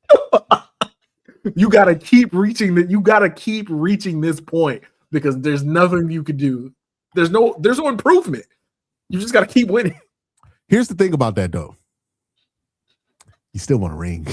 That's what I'm saying, but it's just like like, man, like think about how little shit Boston is getting about losing in the first round this year. Because they won. Because they got that ring though. Yeah, they won already. So it don't matter. Contrast that to the Cavs losing in the Eastern Conference Finals. We ain't got that ring though. Yeah, they'll hear something, but you can only go so far. How dare you not get a dynasty? I mean, KD and the Warriors didn't even win back-to-back. Well, no, they won back-to-back. They did. They won back-to-back. They didn't repeat. They're the last back-to-back champion. Yes. But, yeah. I mean, if you're the Spurs, you get that ring, you get a lot of time to develop. Because it could be like the original Spurs where like Tim Duncan won early. And then like 8 years later, he was ready to be the guy like that. And then he won a couple more. Man, but I don't know. I feel like the expectation for championships is going to be different in a non-LeBron, Kobe era. You know what I mean? Where there's not one guy like with a monopoly of championship game appearances. Right? Now that like anybody can go to the finals, I feel like we're not going to have the expectations that like Bron had to deal with or Kobe, where it's like, we expect you to three-peat like Jordan if you're going to be the guy. I think if they come back to win, it's going back to just win 4. If you win 4 championships, you're one of the greatest. No, I think if they win, I think if Wemby wins, especially if they come back and win, I think he's going to start getting those expectations. I think he's the next guy to get those expectations. He's what, 22? But would it be unreasonable to the Thunder beat him next year? I don't necessarily know if it would be unreasonable, but I do think like he's been, how do I want to put this? I hate using hyped up, but he has been hyped up to be the next like greatest player we've ever seen, generational talent. Like we haven't seen anybody with this level of hype since Bron. Yeah, but it's not Bron though. Like it's the most hype since Bron, but like as somebody who lived through Bron, like this ain't Bron. When Bron was 22, they was already like Skip Bayless already was like 80. Yeah. Like this ain't Bron. You know what I mean? Like we not living or dying with this shit like Bron. Like Bron was truly seen as like that's the next Mike. We're looking at Wemby like he should be the face of the league, or like you can't even really compare him to like Mike too. I think that's the hard thing. It's because he's such a different player. Like we look at Wemby like we look at like other bigs. I don't even know if we look at Wemby the same way we look at other bigs. You know why? Because he don't even play like. I think he's so unique that we don't compare him to like it's not like LeBron's whole career. He wore 23, and it was similar enough to Mike where people couldn't stop talking about it. When you watch Wemby, the main takeaway you have is I ain't never seen no shit like that. I don't know what the fuck the league gonna do about that. Like he's such a paradigm shift that I don't think he's gonna get held to the standards that LeBron got held to, because like he's just so unique to look at and watch that it's just you're only really reminded of Wemby when you see guys who are out there. Like he's a spaceship. Like in a way that like LeBron was a spaceship, but like you've seen guys look like LeBron in the NBA. We've never seen somebody with that build and skill set from an NBA player ever. No, to be seven. He's so unique. 7'6". It's like I don't find myself doing the same things that people did with Bron, where it's like Bron, the Jordan comps were just so inevitable. Like think about how much LeBron got compared to Jordan 4 years into his career. Every single thing he did. Nobody's doing that with any player with Wemby. The only one you could really compare him to, I think so, like from a historical Wilt is Wilt. Yeah. To be honest, like Wilt and Kareem, but they weren't. Don't nobody know what they're talking about when it comes to Wilt or Kareem anymore, because all them people it's old or dead, like that don't watch Wilt. Well, Wilt specifically, Kareem a little bit. There's people not so much Kareem, yeah. but Wilt is like we don't even have all them games on video. You just have the stats. You literally just have the stats. Like Wilt, that's the thing. It's like we're comparing Wemby to myths. like Wilt is a myth. Like, you know what I mean? Like it's jarring when you get reminded that Wilt was a real person. Because like the way people talk about Wilt is like he was a myth. I've been calling Wilt a myth for like years. Yeah, he's a myth. It's like, oh yeah, like, Wilt could have had 140 in the season. What? like I'd be half trolling. It's like he didn't exist. He's not real. No, he's like Paul Bunyan. He's a simulation. No, like it's like that's the thing. Is like you can't. And then like Kareem played 4 years of college. Like by the time he wasn't even in the NBA at 22. There's nothing to compare him to. You know what I mean? Yeah, he's like it's insane. Insane. Like with LeBron, everything got compared to Jordan. I remember that. Everybody was comparing when he was going to go bald to when Jordan was going to go bald. He fought it tooth and nail. He fought going bald tooth and nail, man.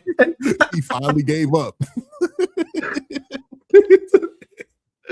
Oh man, he should have gave up 10 years ago. LeBron is a poster child for just fighting the bald, man, because he fought that bald with that damn headband. He fought the bald with the turkey. He was an innovator in that way, because LeBron started getting his hairline fixed. And next thing you find out that Jadakiss still had a hairline, right? Who was it? This is the one that pissed me off when I saw Caron Butler with the fucking hairline. That's the one that got me. Yeah, you ain't never seen that picture? Google Caron Butler right now. He got hair right now? Hair. Yeah. He had hair for a little bit. I saw him on the podcast and he had hair. Yeah. That's Caron Butler hair. That's crazy. That pissed me off. So you're saying he could have been had hair this whole time? Oh no, Caron Butler. No. I'm saying he saw LeBron and got inspiration to get his passport stamped. Okay, like that's got to be a weave.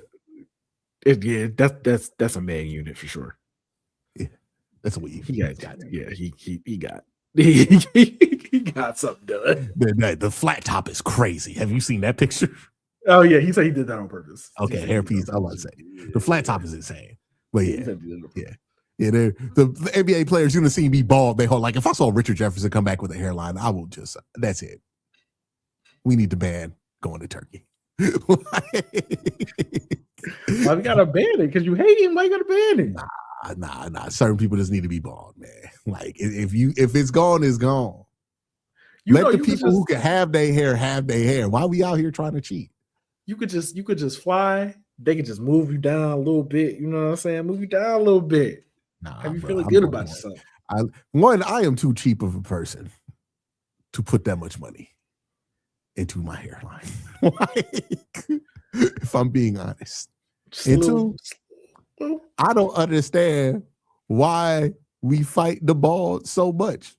Bald is just as much as a staple in black hair as hairline.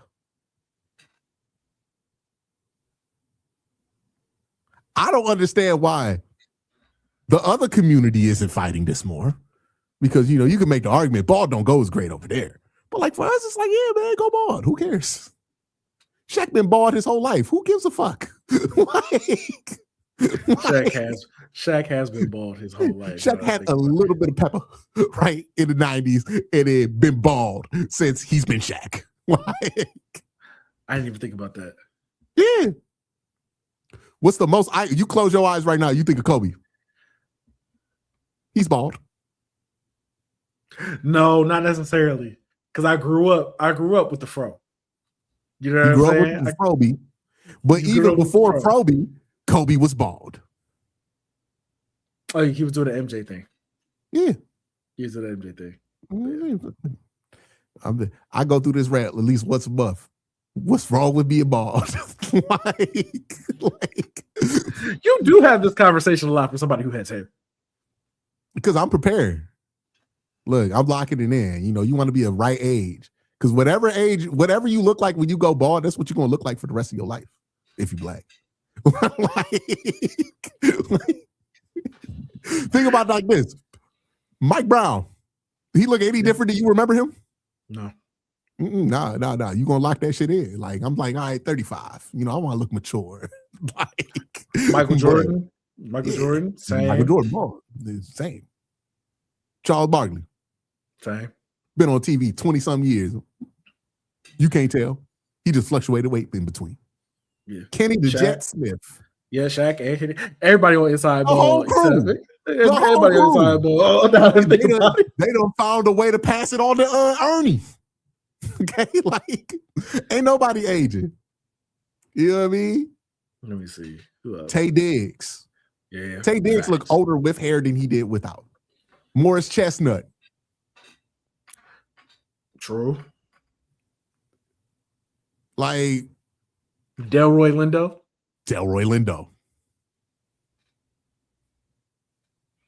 You lock in your ball at the right age, you good. You gonna be playing somebody's daddy in the 90s, and then 2026 gonna come around and you steal somebody daddy. Okay, like trying to think who else is bald. Let's Google this. Tony Baker, kept on stage. Yeah, they good. They gonna look the same for 30 years. We were like, Kev 60. Like, who else is like actually bald? Kevin Garnett. Fact. Still look like he could play. Would you rather age like Kevin Garnett or Paul Pierce? I know my answer. Ray Allen. Yep. Let's see here. We gonna have a list here. Jason Terry. Jason Kidd. Yeah. Even the light skin ones. Like, you lock it in. You know what I mean? Just lock it in. Don't let the world see you struggle. Okay. Hey, Chad Johnson, Terrell Chad Owens. Johnson. Mm-hmm. Yeah. I'm telling you, it's a good idea. I don't know why we fight it. I didn't even think about it. Like, like, have you known that Wayne Brady has been going on and off from being bald and having a low fade for like 10 years? I didn't know. Because every time you see me, look like Wayne Brady. Okay, like, just saying. Look, when it's time, you know, you might have better hairline genes. I already know where my shit going. When it's time, I'm just gonna have to go bald, bro. Like, you know what I mean? Look, Randy Orton learned this lesson. Mm-hmm. Every time we see Ray, he looks great.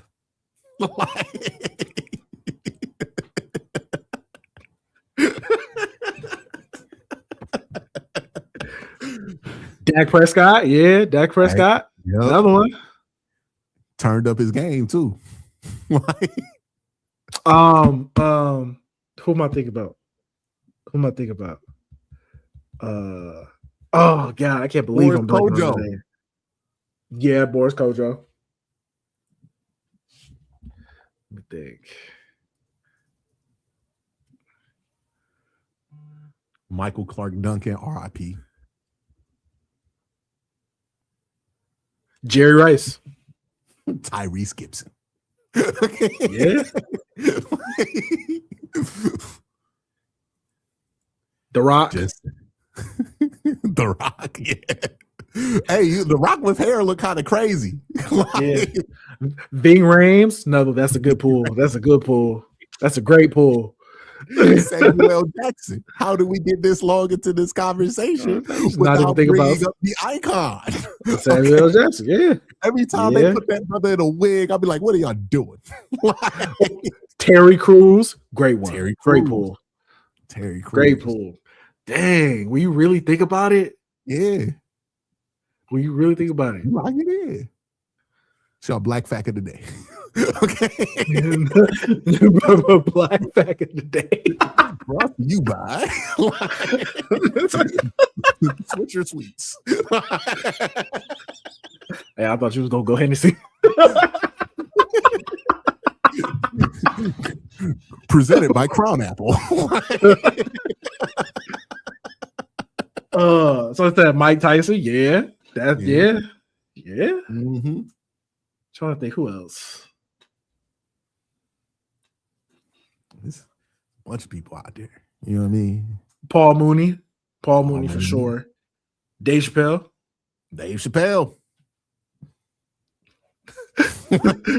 Said Jason Statham. Vin Diesel. Do we get Vin Diesel? No, Vin Diesel. He is one of us. Yes.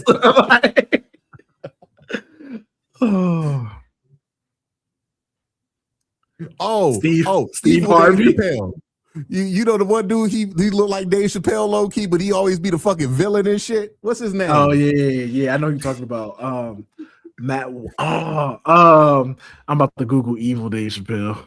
If it pops up. Evil Dave Chappelle. Bokeem Woodbine. Bokeem Woodbine, yes. Yeah.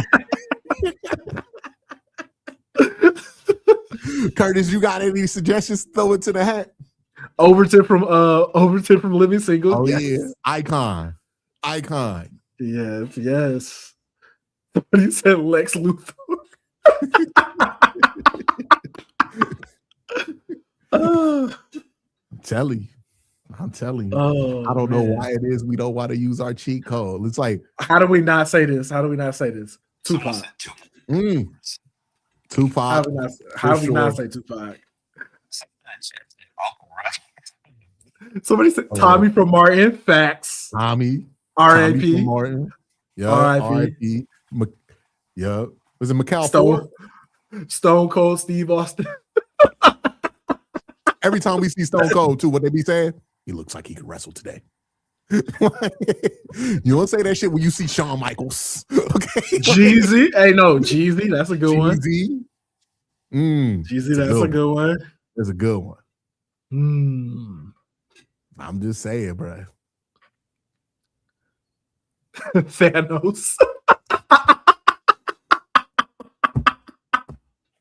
hey, if we doing fictional characters, Piccolo. Krillin.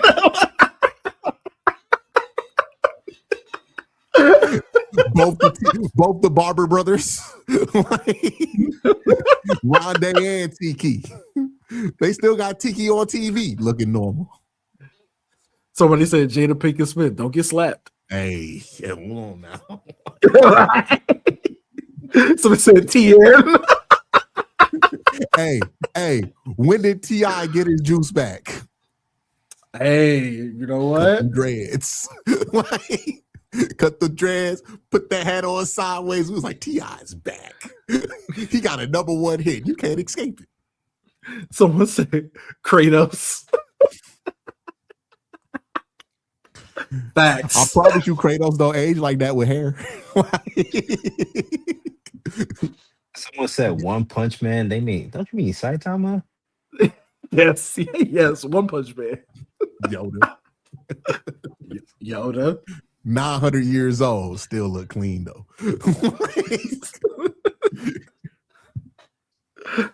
Oh man. Oh god. Yeah, but if you wait too long and you let the world see you struggle with your hair, that it's a wrap. You can't. The bald can't cheat you, because now we remember. You know what I mean? Yeah. Like why did Carlos Boozer do that? Why did Carlos Boozer do that? If we would have saw Tay Diggs and more than just Best Man Holiday with the little shit that he had here, it would have been a wrap. But Tay Diggs saw that and was like, I need to get a haircut. One clip all the way out. Good. You know what I mean? You got your hair, you keep your hair. But the second you struggling, go bald. I know Joe Smith was trying to tell LeBron this in 2009. He didn't want to listen. Forgot about Joe Smith. Yeah, man. Forgot about Joe Smith. It's a lot of athletes. Barry Bonds. I mean, iconic bald. Right? Right. Like, it's a lot of athletes. With no hair is better than Barry Bonds with hair. Let me think. Who else we got? Hey, Mookie Betts. Mario Williams. Is it Mookie Betts bald? I think so. Yeah, I think so. And that's crazy. He was a baseball cap to work. But with Mario Williams with the contacts bald, I mean, iconic. Emmitt Smith. Hines Ward. You said Hines Ward? Yeah, absolutely. Yeah. Every time somebody said Amber Rose. Facts. Hey, look, man. People were talking about Amber Rose in the discourse when I was in high school. They still talking about Amber Rose dating people. That's a run right there, bro. That's a run. She did it bald. Okay. We need to make more new balds. You know what I mean? Like, we running out of balds out there. There's a lot of people who should be bald trying to hang on. I'm like, let it go. Let it go. You're not Stephen A. Smith. That's not your trademark. Cut that shit.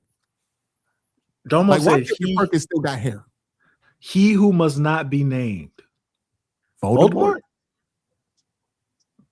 Voldemort is bald.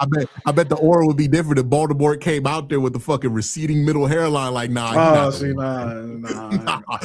be afraid of this dude.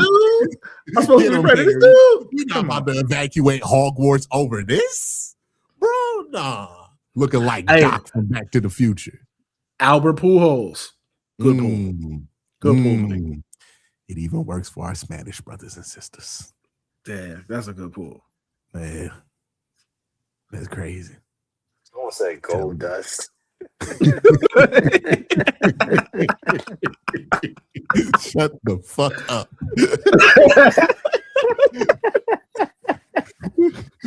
Shelton Benjamin, Bobby Lashley. I saw them wrestle the other day. I'm like, damn, they look just like how I remembered them when I was a kid.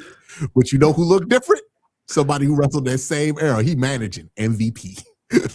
They got him out there with the chalice. Okay. Someone said Ray Rack said Goldberg. Goldberg. Hey, look, Yeah, man, look it's true. great. It's true. Look great.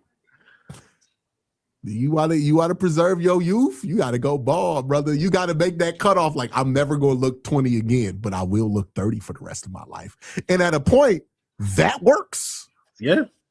You gotta wait for a little bit. You gotta be patient. When you in your 20s, you don't want to look 30. But when you any other age, but in your 20s, you want to look 30. Okay. Telling you, 30, look at 30 kills if you 40. Like, so the Big Show works very well with wrestlers, black men and wrestlers. It works pretty well. The only people I'm like, like Denzel. I don't think Denzel could pull off bald. No, I don't think Denzel could be bald. We think of Denzel as a man with hair, right? Someone said Aang. But Training Day, he was bald. Facts. What? Someone said Aang. Oh man. But see, Hulk Hogan, he held on too long. Well, here's the thing about Hulk Hogan. He made the white calculation of this, where he was like, hey man, I'm gonna be 25, but look 45. So that way I look great when I'm 55. And say what you want about Hulk Hogan. There's a lot to say about him. He was a racist man.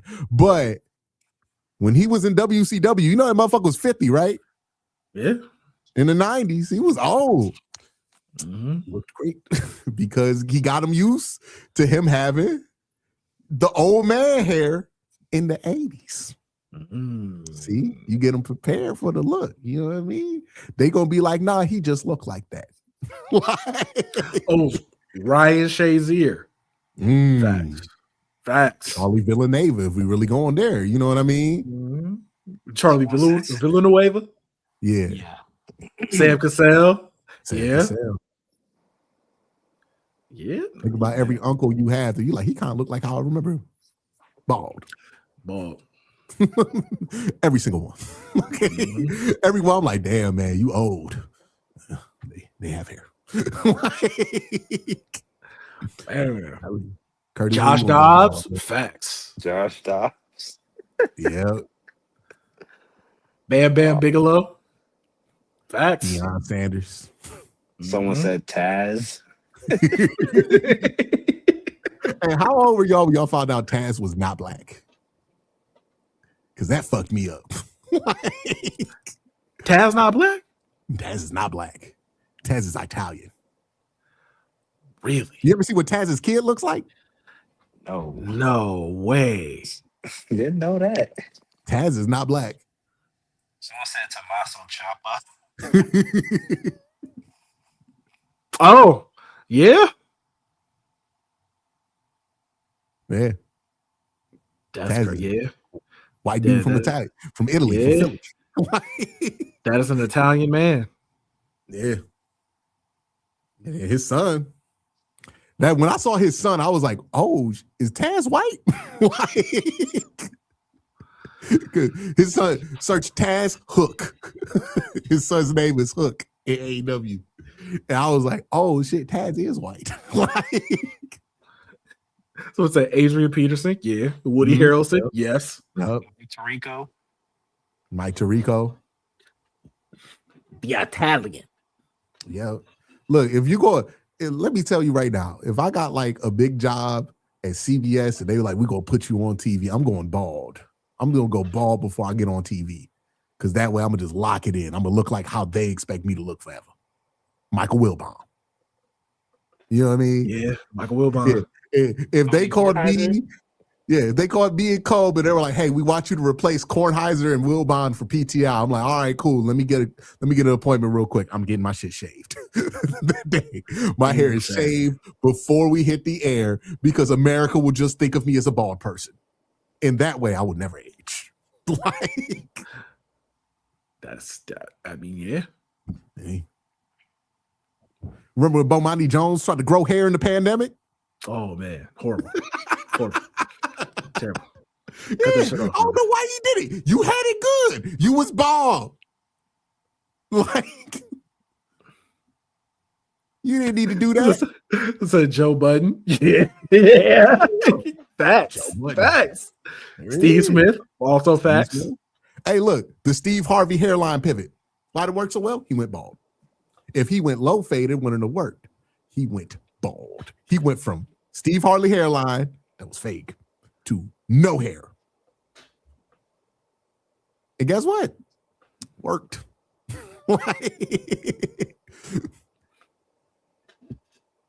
I love how Chad is just listing off all the ball people to prove the point. It's just like, you know what? Yeah. Derek Jeter, facts. There's only one black man who has defied this logic and has kept his hair and is still not aged. Well, two. One, the brother from Ghostbusters. What's his name? Ernie Hudson? Or is that his name? I can't think of his name. You going with Jalen Rose, ain't you? Jalen Rose ain't old enough yet, right? But like Ernie Hudson is 80 years old. I want you to Google what that man looks like today. Ernie Hudson? Yes. I'm trying to think who else. What about the dad from Family Matters? I can't remember his name. I know he's bald. Reginald Vale Johnson. Well, that's kind of a cheat because he is kind of bald. Oh yeah. Ernie Hudson's like 80. Yeah, he still got the box cut. Yeah, he still got the box cut. Hey, defied logic. Other one, Eddie Murphy. Yeah. Super low cut though. But Eddie Murphy does count. Always had hair. Never been bald. Hey, if Brock Bowers goes bald right now, he can lock in how he looks. If he goes bald right now. Some people, I'm like, I don't even know why you fighting. Like Hunter Renfro, why was he fighting? He's fighting. You are a bald man. Okay. Just be bald, man. Just be bald. Brock, just be bald. Mm-hmm. Reggie Miller, fact. Reggie Miller has looked the same. Still has hair, but aged well category, because I think you could throw Stevie in that category. Stevie Wonder. Because Stevie didn't look the same for like 30 years. Now you go back and you look at young Stevie, he looked way different. Yeah. But Stevie, since he done got the locks, he looked the same. Yeah, I think we could put Stevie in there. Alex Caruso, also a fact. Mm-hmm. Alex Caruso. Okay. Don't even know how old he is. I think he's like 28. Wemby already locking in that bald. Derek White, yeah. Derek White, cut that shit. You know what I'm saying? That's my number one suggestion to people. If you like, yeah, how do I make sure that I don't have to worry about aging? At some point, you just got to stop worried about looking 20. And once you stop worried about looking 20, you can worry about looking 30. And 30 is easy to maintain if you got the right, combination. You got beard. Caruso is 32. See, that's why you got to lock in the ball. Never would have guessed. Locking the ball. I did not think he was that old. Mm-hmm. Gotta do it. Gotta lock in the ball. Curtis, when you gonna lock in your ball, bro? I don't know. I think it depends. Like, you think your beard gonna grow? Like, can your beard grow fuller? I think it could. Yeah, you get a fuller beard, you go bald right now. Man. Like, I can see it. Someone said Jordan Walsh. Who's Jordan Walsh? Plays for the Celtics. I think he got a condition, so I don't know. He has like alopecia, I think. We named two people already that got alopecia. Charlie Villanueva and Shazier, yeah. Common. Yeah. Common's looked the same his whole life. Common has looked the same his entire life. Now you talk about myths. Okay. Yeah. That man has not aged a day. He looks exactly the same. No, that man looks the same. Every time I'm like, is this 06 or 2026? You like, I'm counting. Yeah, he looks the same. Locking in, man. Locking in. Black don't crack, but bald don't. I don't know. Someone said Trent Dilfer, also a fact. Laramie Tunsil. Yeah. Oh, yeah, I remember it. Cannabis. Yep. Okay. All right. Cannabis. Yep. We got a cannabis shop. We got a cannabis shop. Shout out Ray Ray. LL Cool J. Went bald. Yeah. Yep. Just said, all right, I'm gonna get jacked and bald. That's the key too. If you gonna go bald and people know you as somebody with hair, change something about your body and then show up bald. Right? Randy Orton got all them tattoos, shaved that hair. You know, it's the new Randy. And guess what? We be every time we see Randy, we be happy to see him. It's like, oh, Randy looks good, right? You got to Stone Cold Steve Austin changed the show shit up when he went bald. That's it. You got to lock in. We need to talk about this, and this needs to be a new trend. Your bald launch. You know what I mean? How do you want to launch your bald? Yeah. Bill Burr, yes, yeah. Bill Burr. Because you can fuck up your bald launch. I feel like LeBron has fumbled his bald launch multiple times. Yes, he's had so many opportunities. So many times. Remember when we thought he was going to go bald? He was like singing in the gym. We was like, oh, he finally done shaved that shit. Came back with the hairline. He fucking up. Come on, man. I'm not wearing the headband no more. Okay. All right, bro. We already had the mock-ups. We had the brand deals together. Yo, remember when 2K14 trailer came out and we was like, yo, it's crazy. They really got the receding hairline of LeBron down pat. Perfect. Like, it was like the biggest selling point to 2K14 was how perfect they had his fucked up hairline. And then he fixed it. He saw that shit in the trailer, was like, nah. Because he fixed it right when he came back to Cleveland. Man, he was supposed to just go bald. Get rid of it all. Perfect launch. Come back to Cleveland, bald head, new era. And then we be talking about bald head Braun was the best. You know what I mean? Like we talk about Fat Luther. Hey, don't sleep on Skinny Luther, though. Don't sleep on Skinny Luther. Black people would love to put your shit in different eras because you changed something about your appearance. White Mike.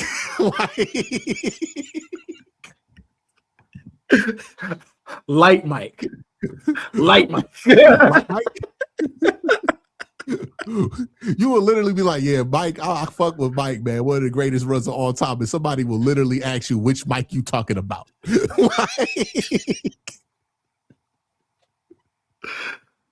Oh man. Hey, we gotta knock out these super chats. Yeah, we got 13. All right, this is from Aquiline. Imagine your friend fights tooth and nail to get to the NFL. He's trying not to get cut. Fans hate him. Coach doesn't believe in him. And someone named Dennis, the man, has cost him dill pickle. He's calling him dill pickle. Little man. Hawaii 5'9". Lil Dill. Heard it all, man. And then that's the people being nice to you. We keeping it a buck. Like, we got them nicknames for Dylan, but we be like, damn, I feel bad for Dylan. It's people just like not even worried about giving him a nickname. Be like, he's the worst quarterback I've ever seen. He's garbage. Have you seen him throw a football? He doesn't deserve to be in the league. Like, they actually hate that man. They actually hate him. I'm like, damn, man, what Dylan Gabriel done to you that we haven't seen a Browns quarterback do to you before? Like, he's just bad. I'm like, you don't hate every bad quarterback. Like, you like some of these bad quarterbacks, but you just hate Dylan Gabriel. It's like when people was hating on PJ Walker. Remember how much people hated PJ Walker? Yeah. And I was like, guys, he's not good, but he's just as good as everybody else on the roster. Which is to say, whole quarterback room was cheeks. Oh, we got training camp updates from the beat. Has there ever been a cold quarterback who was bald? I think that's the next area where we need to focus our energy. We need a bald franchise quarterback. Who's going to get into this? Jaden Daniels? No, he care about his hair. His mama ain't going to let him go bald. But update from the beat. Much better finish than start to practice for the past game. A couple highlight plays, but the ducks to dimes ratio is still really, really bad. It also looked like the defense won the third and fourth down situations until the last drill with the ones where they set up a field goal from Akron Jackson. Yeah, man. Once we get to joint practices, it's gonna be interesting. I was talking about this with somebody. I'm like, see, look, when you're in a quarterback competition, people aren't really sober about it because they're just comparing the quarterbacks to each other. But when people in Buffalo who are used to watching Josh Allen sees this shit we got going on at quarterback, like, they're gonna be like, oh my God. And that usually wakes us up to the reality that we have going on at the quarterback position. Unfortunately. Hope for better, but we kind of been here before, right? But yeah, I feel bad for Dylan Gabriel, man. He don't deserve this. Hey, I do feel that one of my agendas is coming true. Boy, KT Leviston, the guard. Hey, they are putting him there. Listen, I've been preaching this. You know this. I've been preaching this since he got here. I was like, man, move him to guard. He's gonna be okay. Like he's gonna be. I think he could be a really good guard. He just can't play tackle. He can't play tackle. But when you move him inside, all the things that make him a terrible tackle don't matter as much.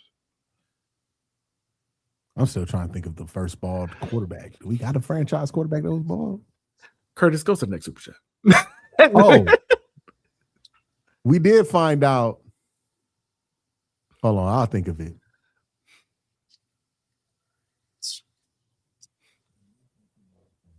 Oh, this is what I'm about to say. Dylan Harper's one of us. Oh, Blasian? Yeah. Yeah, I thought you knew that. I thought you knew that. I know that. Somebody put me on the game. I was like, okay.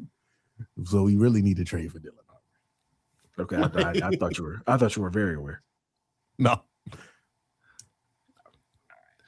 Okay, so it's from Iras. Gonna miss most of the live, so I'm pre-chatting. The number gap between Verse and Gabriel is how you know we are deep into the off season. Yeah, I couldn't care less about that. I don't care either. I was just joking when I made that video, and then like it turned into a whole fucking thing. That's what you get for trying to have fun. Literally at the beginning of the video, I'm like, this is not important at all. And then it became headline news for the weekend.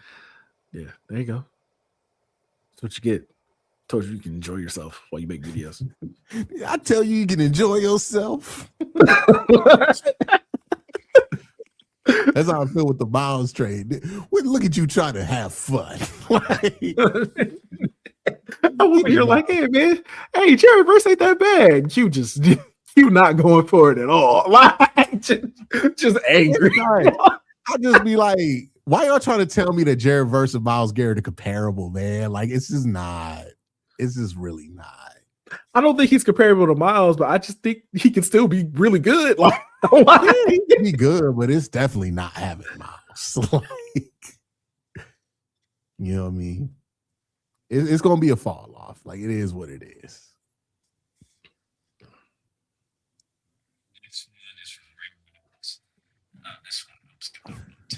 He wasn't lying. There were starters at some point. I think he's talking about the quarterbacks. LOL, but they sure as hell are full-time starters now today. That's where he's lying. Yeah, hey, man, you got lost somehow. No, Todd cracked me up because he said that shit. He took a pause before he said it, too. He was like, hey, guys, I think we got 2 starting quarterbacks. like he was dead serious. He was like, I think we're going to surprise some people. Hey, man, sometimes you gotta lie. I'm like, all right, I'm gonna remember that. Like, file that in the same box as you remember, trust me, Hugh Jackson about Cody Kessler. Yeah. Hey, trust me. How could I forget? Just trust me. We gonna be out there looking at this quarterback play, be like, damn, man. Do we got a 3rd starting quarterback on the roster? Like, good Lord. Good Lord. Next one is from Ray Rags again. I know minicamp just started, but how much do you think the first team offense plays in the preseason? Like them to play like three total quarters at least between the 3 games? I'm gonna be real, man. I think they need to play pretty often. The offensive line, dude. Yeah, like they might as well have everybody out there. To be honest with you, have everybody out there. They need it. They Do need the old preseason lineup, Well, joint practice, probably not going to practice that much. Maybe a drive at the joint practice. But yeah, they need reps, man. They need reps. Between the rookies and a brand new offensive line and new coaching staff, like they need to be out there. Hey, man, preseason defense is going to be much better because Jared Verse going to play. Can't wait. That's good at least. That's good at least. Put some good things on tape for you. We're going to lead the preseason in DVOA. Can't wait. So fucking excited. Next one's from Caleb Goodwin. I have to watch Rolex Boy and Watson without Miles on the other side this year. Denzel were the only reason my mental health isn't totally cooked. Hey, man, shout out to Denzel. Shout out for Denzel sticking it out because he didn't have Denzel saw an opportunity there. He was like, hey, man, I want to be here. I'm like, I appreciate you, Denzel. We needed that. I am excited to like I feel like we were kind of like real pessimistic and down on the team. Like I'm genuinely excited to watch a lot of the young players. Like, no, I'm excited to watch him play. I'm just worried about the upside. Yeah, I'm excited to watch Jared Verse. I'm excited to watch Fano. Fano and Verse was going at it today in practice a little bit, and I'm like, okay, that's gonna be fun to watch. Hey man, I'm excited for Spencer Fano because thank God he doesn't have to practice against Myles because I was kind of worried about that.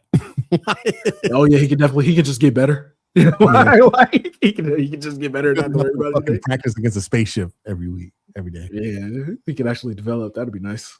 Yeah, so I like what I like what I've heard about Boston and KC and Isaiah Bond so far. Here's my thing. Maybe down the line, I'll get more excited about this. And there's things legitimately there to be excited about. But can I get a fucking week to be upset that they traded Myles Garrett before y'all try to force me to be optimistic? Okay? Like, can I be mad about this for a week? Like, I feel like Myles Garrett, you can be mad about that for a week. Hasn't it been a week? Not yet. Not yet. You know what I mean? And I'm talking about everybody over the weekend be like, Quincy, you must be optimistic about this. I'm like, guys, let me be a little bit mad about this. We did just trade the best player on the fucking team.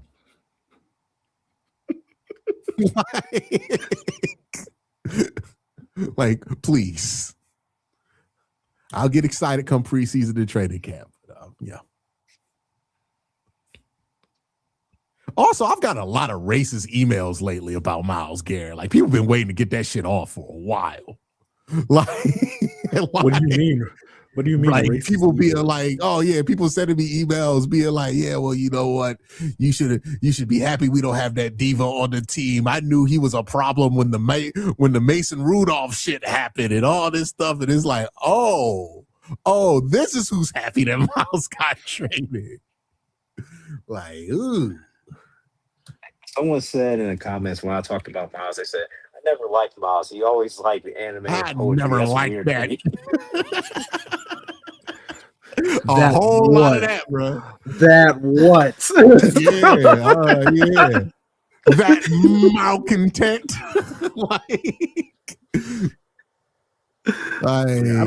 I don't think I like where this is going very much. Hey, bro, talk about not liking the Myles Garrett trade publicly, and you will find who really likes that he got traded. Okay, like XB Jax. Okay, like. Oh yeah. Also, I've seen Casey Conception make a bunch of tough catches in these clips. Oh yeah, your boy. That was good at him. Well, I was like, I've seen him make a bunch of tough catches in these clips. Hey, Colb, I'm just going to tell you right now, get ready to fight for your life this year because it's going to be a lot of bad passes that people are going to say he dropped. You're going to have to be on the timeline being like, nah. I'm built for it. I'm built for it. Yeah, you know, I just hope you're getting them reps in right now. You know what I mean? Like, I ain't worried about none of that. I defended Evan Mobley during this playoff run. I know you good. You know what I mean? I'm good. I'm just keying you in. I know that's going to be a significant part of your tweets. Okay. I can't wait. That's why we do this pod. I'm like, hey, pull a clip up. Judy. I might put a clip up real quick. Hey, Q, put a clip up real quick. You see where this ball is? Oh man, I can't wait. You'll be like, if we really keep it a buck, that was a shitty throw. And then you gonna get the I'm ready for it. One is from Rerex again.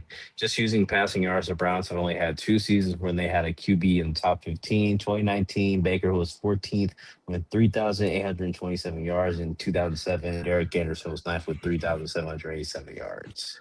Jesus Christ. Jesus Christ. Yeah, you can go back to the other one. There's nothing else to say about that. You can go back to the next one. Oh man, that's terrible. All right, next one. The thing I hate is we have seen almost nothing but ass from Watson since he's been here, but Sanders has shown us good and bad on offense, significantly worse than Watson ever had here, and they still want to see DW play. Hey man, ain't nothing more intoxicating than 2 factors. 1, he used to be good, and 2, Todd Monken wasn't here for none of that shit. So to him, he's like, he could still be good. Like, he's in year 1 of like what we've been through for 4 years of Watson. I will say the fact that he hasn't been able to make a decision one way or another. I don't really know what to make of it. Maybe the benefit should go. If Deshaun Watson, like, here's what I'll say. Think about it like this. In 7-on-7 football, Deshaun Watson is a 10-year vet and a former all-pro quarterback. He should look like God on 7-on-7s. The fact that Shador is going bar for bar with him tells you a lot about where Deshaun is.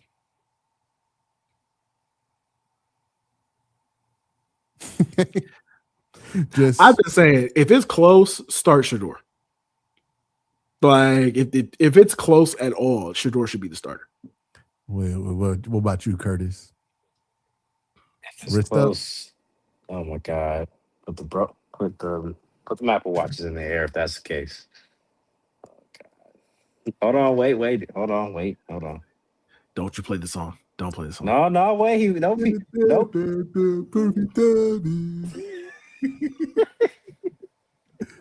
He already had the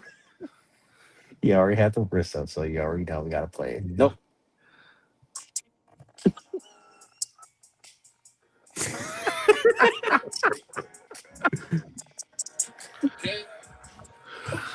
Got my AP on. The AP stand for Apple.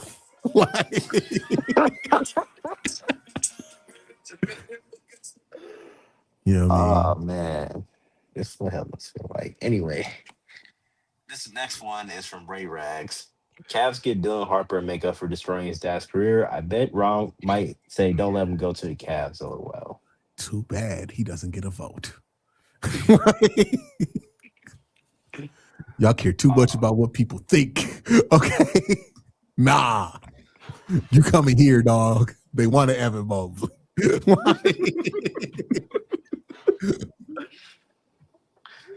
All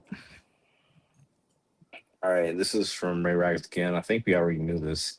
From Olifusi, basically saying this is the starting offensive line for the 11-on-11s. Fano at left tackle, Zion Johnson at left guard, Jenkins at center, KT at right guard, and Titus at right tackle.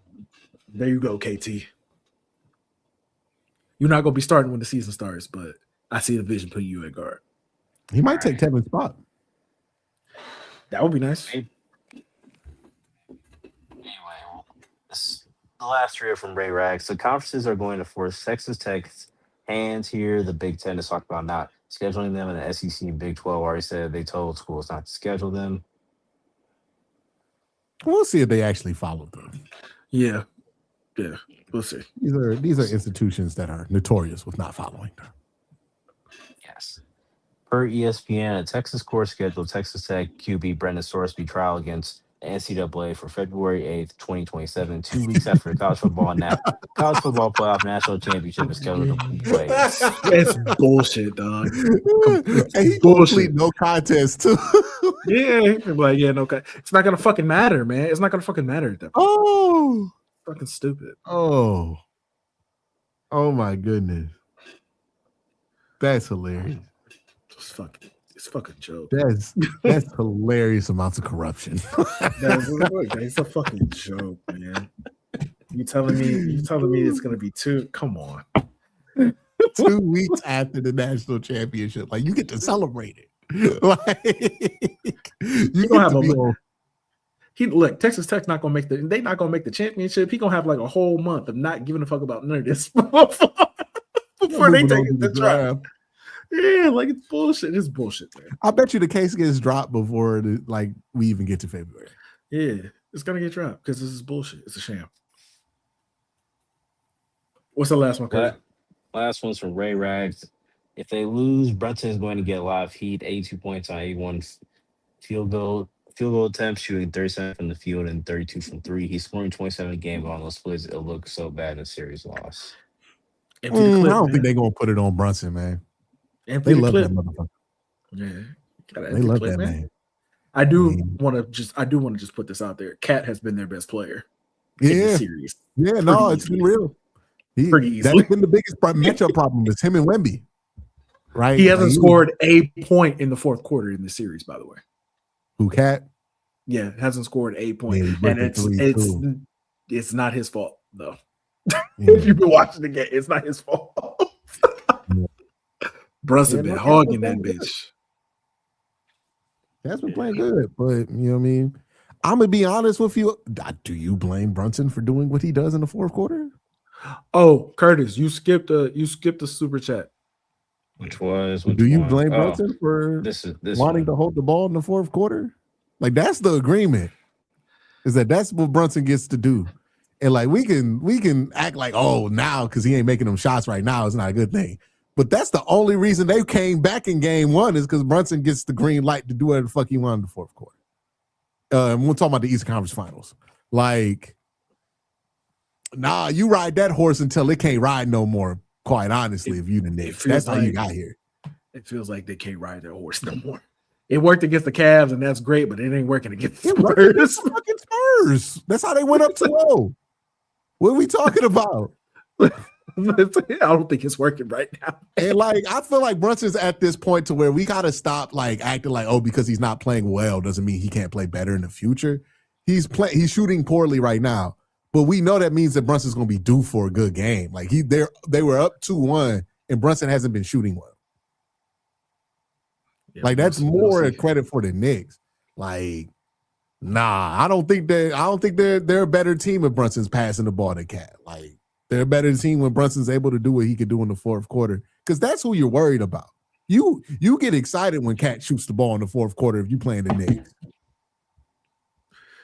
You know, every Mikal Bridges jumper, you're happy to see.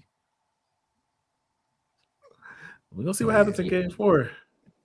Well, we're gonna see, but this is the last one. I skipped over it. Here's the judge quote. This court finds that Sorsby will suffer a probable, imminent, and irreparable injury without the injunction because he will be unable to participate as a member of Texas Tech University. Irreparable injury. Get the fuck out of here, dog. Hey man, that's just legal speak. But it's tough. Man. Hey, bro. It's bullshit, dog. The NCAA did this to themselves. What can you do? They could have avoided this. Could have been real avoidable with just a little bit of foresight, just a smidgen of foresight. But hey, that's what stubbornness will get you. You try to protect the broken system and ignore it, it ain't gonna fix the system. We got anything else to say? Hey man, shout out to everybody. Shout out to everybody who's been watching. You know what I'm saying? Shout out to gamers. We eat good. So many new games got announced. I love it. Yeah, I saw they made an Ocarina of Time remake. I'm beyond that. Yeah. I was like, I might get that. You know what I'm my sister hit me up after that Nintendo Direct. She was like, I got to Switch too. Yeah, I heard. and then she hit me up the day before talking about should I get a Stream Deck because she wanted to play Persona. And I was like, you could just play that on my Xbox. I'll like the next time you over, I'll just let you borrow my Xbox. Because I haven't played that bitch in like a year. Shout out Curtis, out there. Like still playing Xbox. No, she should play. She should play Persona though. I played Persona, the Persona 5 and the Persona. Oh, she's played all the Personas. She's a She has. Persona. She was gonna buy a stream anime. deck because the Persona game wasn't gonna be on straight Switch 2 or something like that. Oh yeah. So she wanted to buy Persona, something that would have it. But I was like, just borrow my Xbox so you could play it. Because like I'm not about to play it. You know what I mean? And all I play is PlayStation and Switch. You know, they got that new Wolverine coming out. Big shout. You know what I mean? Curtis, you gonna play that? Yeah, I'm gonna play that for sure. I'm definitely gonna play that for sure. Damn, Curtis, what you about to play? I mean, I gotta finish 007 First Light. I gotta finish that. Yeah. They got a new Halo coming out. I'm not playing that. I haven't played new Halo in like 5 years, so no. Hey, no, that Star Wars game they got coming out, that's like XCOM. I can't wait. I can't wait to get it. I've been trying to get into Jedi Fallen Order because I want to play both of them, you know, because I've been in my Star Wars bag recently. I can't get into it. The gameplay, something weird about the gameplay. It's just I'm having a hard time liking it. I'll give it 20 hours.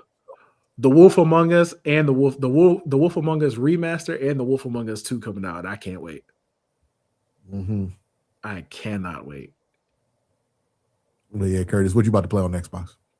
Well, aside from 007, I might reinstall Final Fantasy 16, replay that. Ooh. I didn't finish it. I didn't finish it. Damn, you just replay games? No, I haven't finished it. I delete games off my Xbox if I have too much space.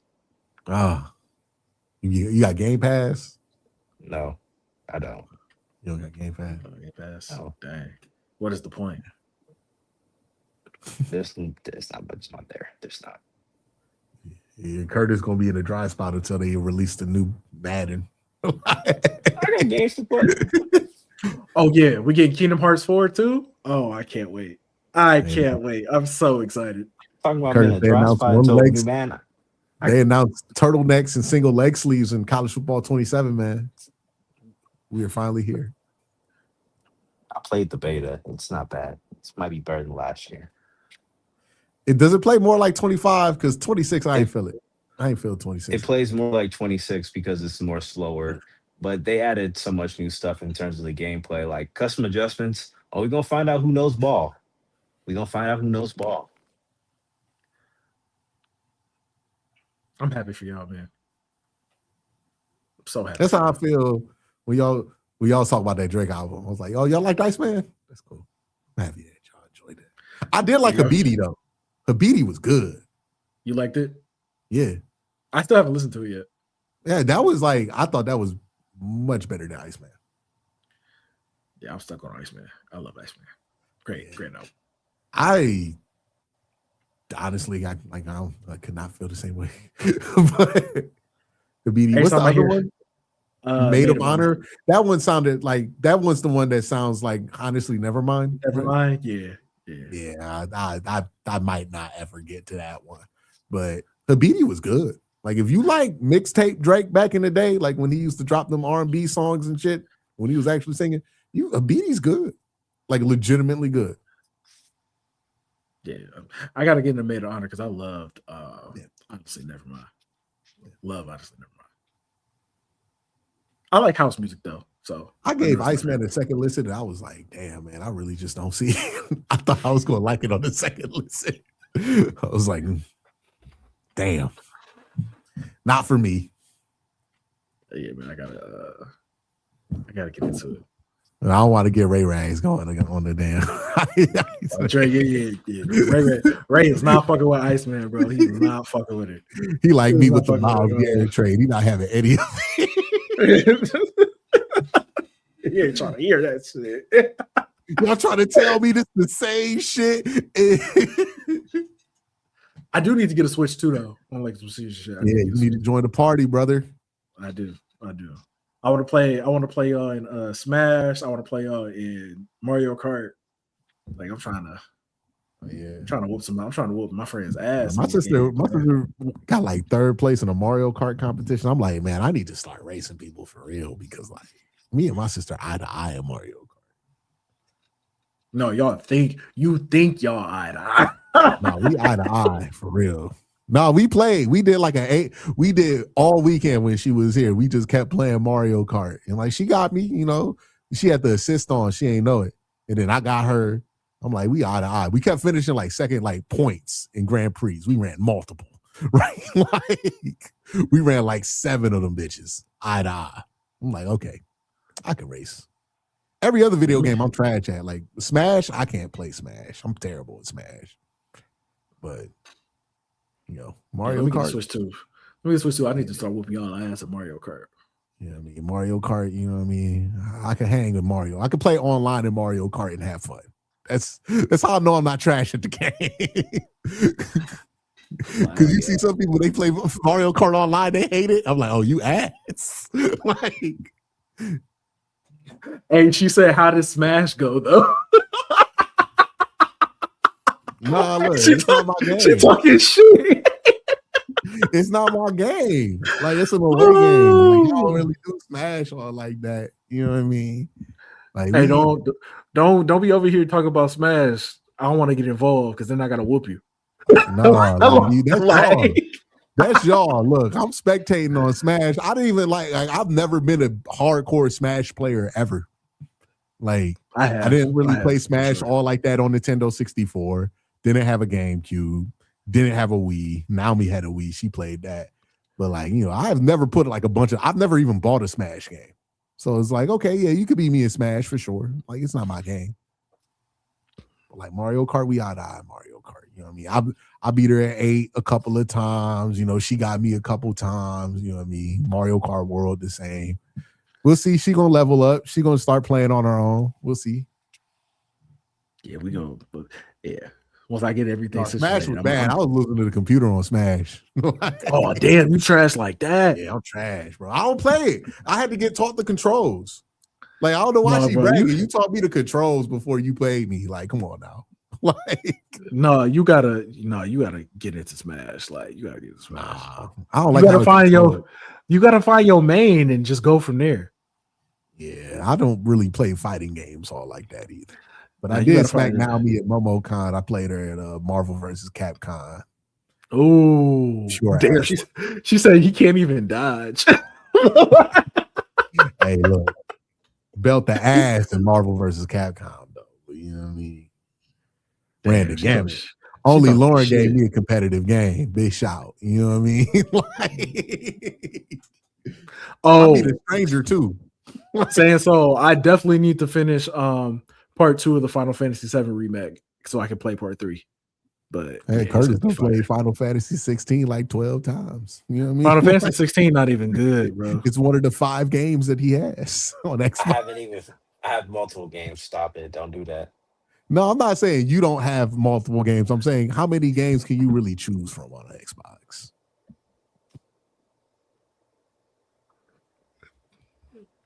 You know what I mean? I ain't got that much shit. You never played Spider-Man, bro? That's crazy, bro. He had to play somebody else's shit to go play Spider-Man. No, Spider-Man and Myles Morales. Did you play Spider-Man 2? He don't know nothing about Myles Morales. How you play Myles Morales? Why on PC? I've played both. No, I've played both. Had to go to your cousins? No. How did you play it? I'll tell you off camera, hey, man. Keep me the asshole, bro. Exactly. What's wrong with you? Keep me the asshole, dog. I want to answer. He's just trying to be an asshole, Kurt. Just don't let him do this. No, Colb, you don't get to do this because, like, yeah, am I an asshole? Sure, I live up to that.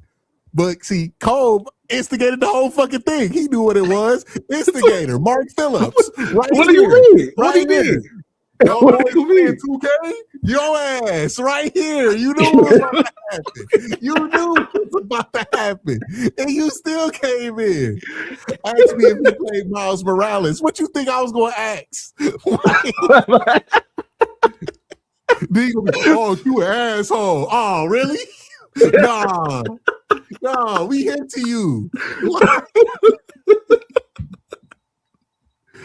We don't notice. Let me look at this. Let me look at the Smash Brothers. I'm trying to look at the Smash Brothers roster. I'm trying to figure out who your main would be. Let me see.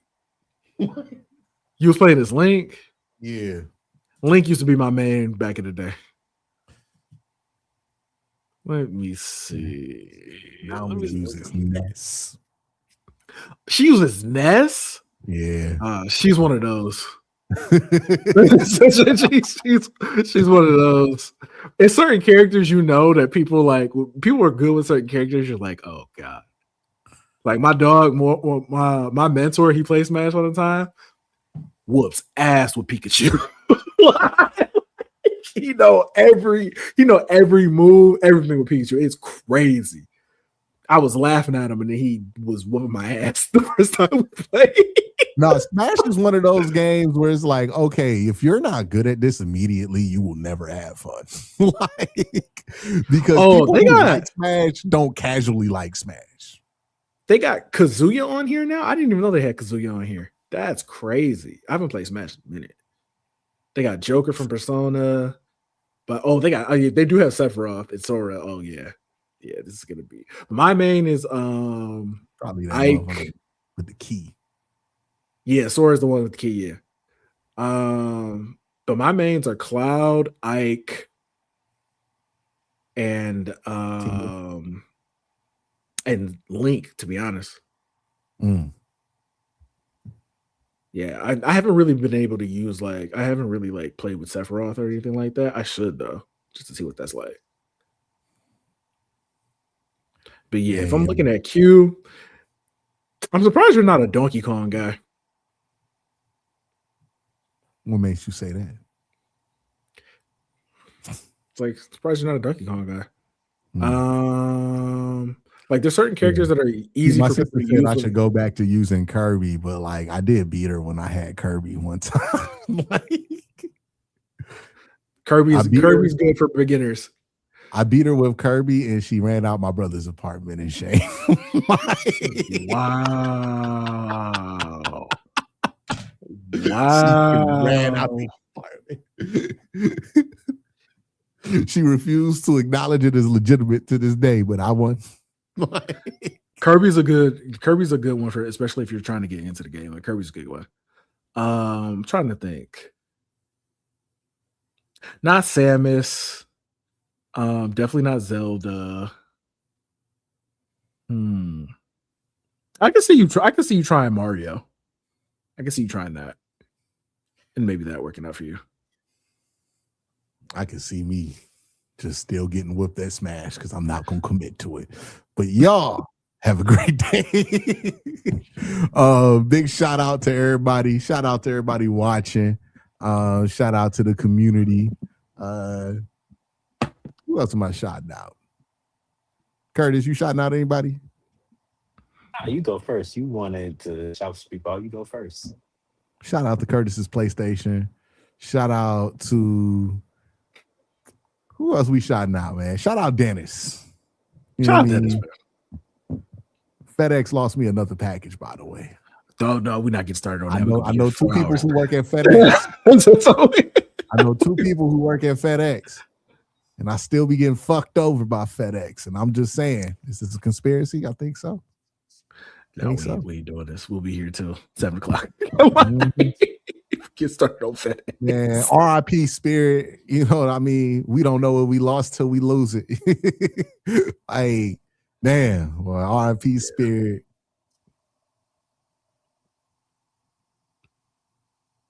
Tickets to Cancun that went up 400%. I'm sick. I was like, you get there for $133.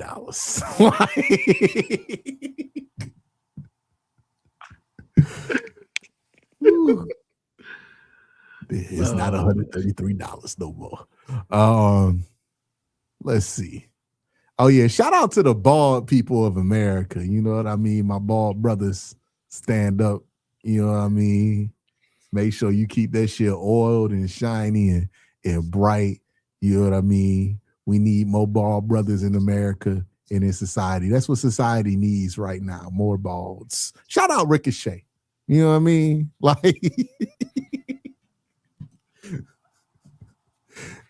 Austin Theory bald. Like, John Moxley, big shout. Like, Are you done?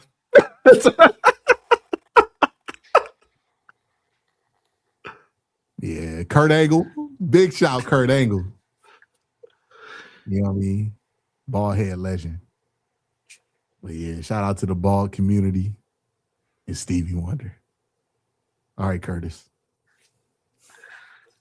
Man, well, go basically shout out the gamers for me. So, shout out gaming community, man. It was rough 2025, but 2026, we back up. We back up. Curtis, you gotta be on Discord to talk to your friends when you play your game. No, I got game chat. You don't be on Xbox game chat? Like they got an Xbox too? Yeah. You got like other friends that play Xbox? Yes. I got friends who play Xbox and PlayStation. Oh, okay. Well, a lot of games are cross-platform now. I was assuming you had to use like Discord to talk to them. I barely use Discord now. I barely use it. I don't understand Discord. I know Colb uses it a lot. Discord's fun.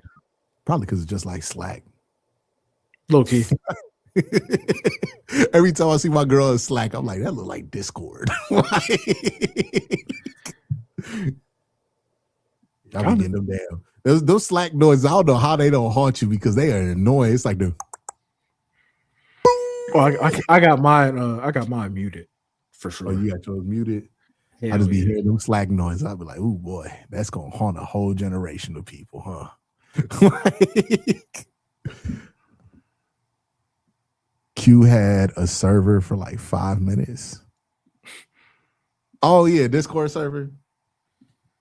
Yeah, I need to stop telling people I'm gonna do social stuff. I'm not the most social person in the world. Like, I could have told him that.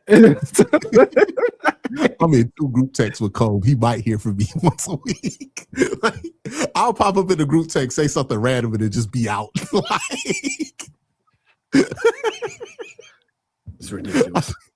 I think I dropped a Damo bomb one time. Got Damo going. Never responded. Like, this is what he does, man. This is what he does. Yeah, I don't really know about that. Start arguing with Chuck. Stop. Like, whatever I was waiting for to come out, the air fryer came out. Now I'm not on my phone no more. Like, it's not y'all. I got ADHD. This happens a lot. I lose focus. But big shout out to y'all, man. All right, this has been a great show. Everybody have a great day. Have an even better night. Peace.